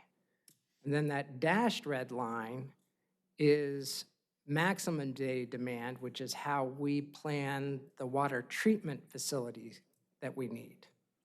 So I've shown where our current level of water supply is with that solid green line. That is what we currently have. And as you can see, we're already late in getting Jordan Lake online. Now, we have interconnections with the town of Cary, which is how we're able to transfer treated water as we need, and that's how we currently access our Jordan Lake water supply storage allocation. But we're limited in how much water we can transfer from the town of Cary. So this is where Tier Quarry comes in. That's actually a nice picture of Tier Quarry. That's where it's located, which coincidentally is on Denfield Road. Denfield. So Tier Quarry is essential. We need to bring it online as a raw water storage facility. The thing about Tier Quarry is that it's essentially only filled by rainwater. So it was last used in 2007 during a severe drought. We installed a temporary intake and temporary pumps and pumped water from Tier Quarry into a raw water line that's adjacent to the quarry and sent it down to the Williams Water Treatment Plant. So we need to be able to fill Tier Quarry from either the Eno River or from Lake Mickey. And when I say either, we need to be able to fill it from both. We need to be able to choose what we fill it from when we need to fill it. So going back to here, you can see our existing Eno River intake. We have one which is downstream of the quarry. And I don't really have a way of pointing. So it's the one to the east. Westernmost pin on the map? The easternmost pin. Easternmost pin on the map? That's our existing intake. Okay. So we have one, but it's not near the quarry. No, it's not. The one that we would like is the westernmost pin, which is closest to the quarry. That's advantageous because, well, for two reasons. One, it's much closer to the quarry. And two, it's at a higher elevation. So if we have an intake there, we can bore a tunnel from the river to the quarry, which will allow us to fill the quarry about 60, well, more like 55% full just by gravity.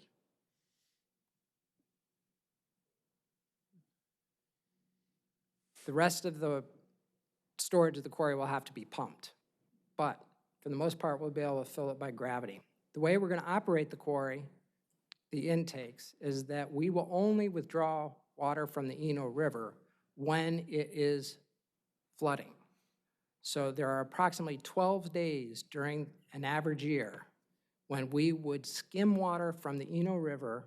We would take between 10 and 20% of the flow and pump it or send it by gravity into the quarry.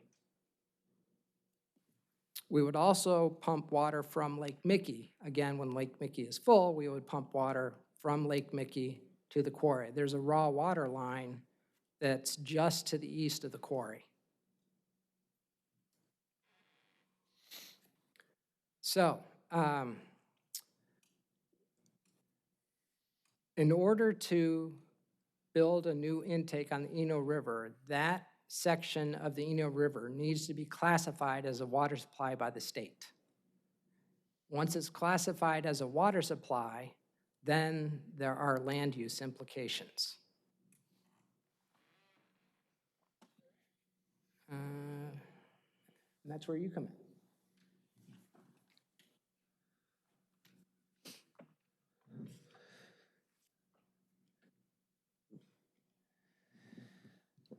So if something is classified as water supply by the state, there are local governments are required to enact watershed protection overlay zoning districts in order to protect the quality of that water.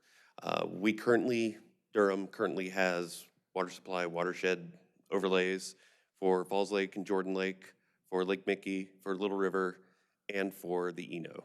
Not for this. There is one for the Eno. Yeah, but not for the quarry. Not for the quarry. There is one for the, good point, yeah, there's one for the existing emergency intake, the one that's further to the east. I don't know a lot of the details, but the state has classifications WS1 through 4 based on the existing development patterns, how developed it is, which have different requirements for impervious surface limits, water treatment, those sorts of things. The Eno is a WS4, which is the most developed type, which has the least amount of restrictions on new development. Before any of this happens, there's not only the land use implications I'm going to talk about, but there's also a lot of other approvals that need to happen through the state. This will also affect a river-based water supply has a protected area of 10 miles from wherever the intake is.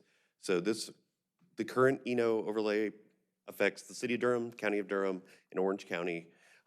Extending it would also affect a small bit of the town of Hillsborough. So Sid has his work cut out for him to work with the state and some of our neighbors to the west.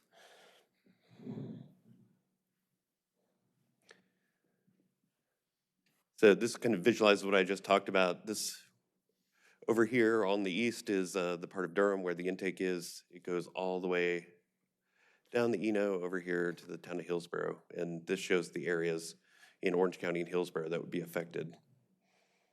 There's more in Orange County than there is in Durham. It's true. So this is one step back. So as part of the watershed overlay, there is a state mandated critical area where the strictest restrictions apply. And then there is the protected area, which have less strict restrictions. The minimum the state requires is a half-mile critical area. There is an option for local governments to select a 1 mile critical area. For all of Durham's watersheds, we have selected a 1 mile critical area. So this is the existing critical area. The old emergency intake is over here at the eastern end. The darker areas in the city, the lighter areas are in the county.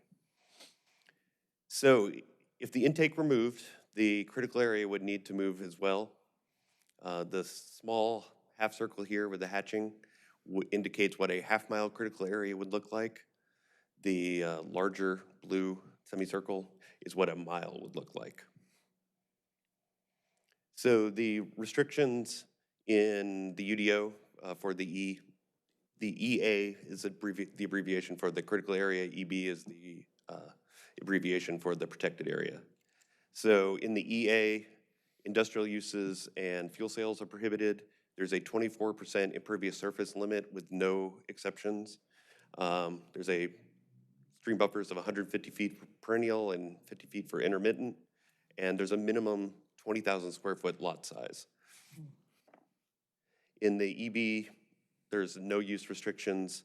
There's a 24% low density option, 70% high density option where additional water quality controls allow you to put more impervious surface. There's a slightly smaller buffer for perennial streams, and there's no additional standards for lot size or things like that. We discussed this at the Joint City County Planning Committee at their June meeting. Some of the things we discussed is that because of the nature of this area, adding the more restrictive 1 mile critical area does not give us that much in the benefit of water quality because it's primarily developed. So it also would affect a lot more properties if we used a 1 mile critical area. It takes in a lot of the property along Roxborough Road and would effectively prohibit a lot of redevelopment along that area. It would cause existing fuel sales would no longer be permitted. So a kind of compromise solution we talked about with the Joint City County Planning Committee was that we would keep the existing 1 mile critical area for the existing emergency intake and then establish a half-mile critical area for the new intake. The protected area would still be 10 miles downstream. And there's no option in the middle, we couldn't draw, it's half or one? Yeah, two choices. So the process going forward, SID and Water Management have the work they need to do to get this permitted and get agreements from our other localities. Once we know that it's getting close to a go, we plan on bringing a UDO text amendment and a zoning map change for this. We've talked it over with our attorney and they're comfortable with us having it go forward before the state actually approves it and having the effective date of the ordinance be at the time the state approves it. That way, councils and commissioners' hands aren't tied to having to approve a zoning change based on an action of the state. So we'd be happy to answer any questions.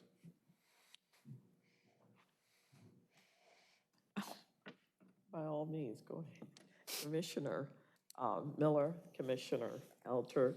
I thought we were done. Commissioner Baker, yes, okay. So you answered my questions about development impact. If we draw water from the Eno River, will we have treatment impacts? In other words, right now we have treatment facilities that are set up to treat what we expect to get out of the water sources that they draw from. If we add the Eno River, which was Durham's original water source many years ago, and not a very good one, because there's a lot of discharge upstream, it's a dirtier source than the others. Will we have to change our treatment at Williams? I guess that's where this water would go. So, the short answer is I'm not certain, but more complete answer is that, so you're right that the water within the Eno River is likely different from the water that's in Lake Mickey or Little River Reservoir. What's actually more different is the water that's already now in the quarry. But before we do any of this work, we'll be doing water quality studies and treatability studies. So if there are any required changes in treatment, or if there's pre-treatment that's required, all of that will be figured out before anything is pumped.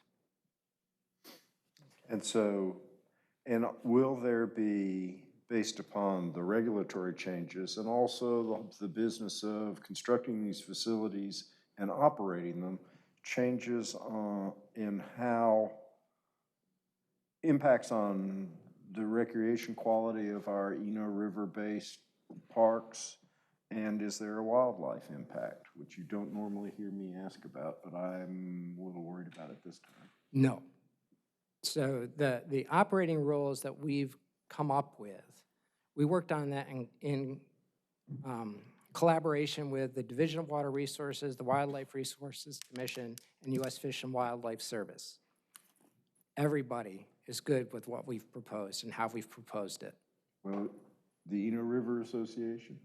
I have attended the Eno River Users Group 2 months ago. The Eno River, there were a number of organizations there, and we talked about what we have proposed doing, and everyone was okay with it. All right, that's good. That's what I had. Thank you, Madam Chair. Commissioner, yes, Alter and Thank you. Durkin. I'm not sure if this is related to what Commissioner Miller just asked, but on that last slide, it sounds like you're going to propose a half-mile critical, right from the critical area from the proposed intake. Is that correct? Proposed. Yes, that's correct. Yeah. So has that been discussed with some of the groups that typically, you know, like the Eno River Association and others, and other environmental groups? It has not been discussed with them yet. This Okay. is still Pretty in early. its infancy, Yeah. but yeah, before we move. Okay, the so adoption you process. plan on doing that before you start writing the text amendment, or kind of between that and the time that we see it? Because I think it'd be nice to have them kind of early, or have some, provide some feedback early on. That's, Yeah, certainly that's, yeah, good idea. yeah, thank you. Commissioner Baker? Yeah, I was just going to ask if a green roof counts as impervious surface area. So technically, that's a stormwater question, which is a whole other department and division. My understanding is green roofs, I don't know how exactly they're treated in terms of credit that's allowed, and typically this has to do with nutrients. As far as impervious surface area, I'm going to guess that for the purposes of this, it's impervious. Okay. Is it possible to transfer impervious surface area credits from one parcel to another parcel? It is, it has to be within the same watershed classification, so it would have to be within the EA to the EA, or the EB to the EB. Okay. And do you think that there could be some sort of similar, something similar with the square foot minimum lot size? If you did something like that, you think that it would be possible? Yeah, and I will say there are a few things that are not state mandated that are in this, and that minimum lot size is one of them. The fuel sale prohibition is another. So there are probably options. Don't know what they are standing here at this very moment, but this is certainly reflecting of a older time. Sure, sure. Yeah, I'm curious because it'd be interesting to explore some standards that. We'll say an aside, the ENO is even when this was established 25 years ago, it was already pretty well developed. In our other watersheds, which are much bigger and are on the fringe where there's a lot less development, we actually get more impervious surface transfers in those areas. There's just fewer opportunities in this one. Any additional questions? Thank you both for an excellent and very informative presentation. Something new and different. Something new and different. And that's our last item. Motion to adjourn. Happy Thanksgiving. Happy Thanksgiving.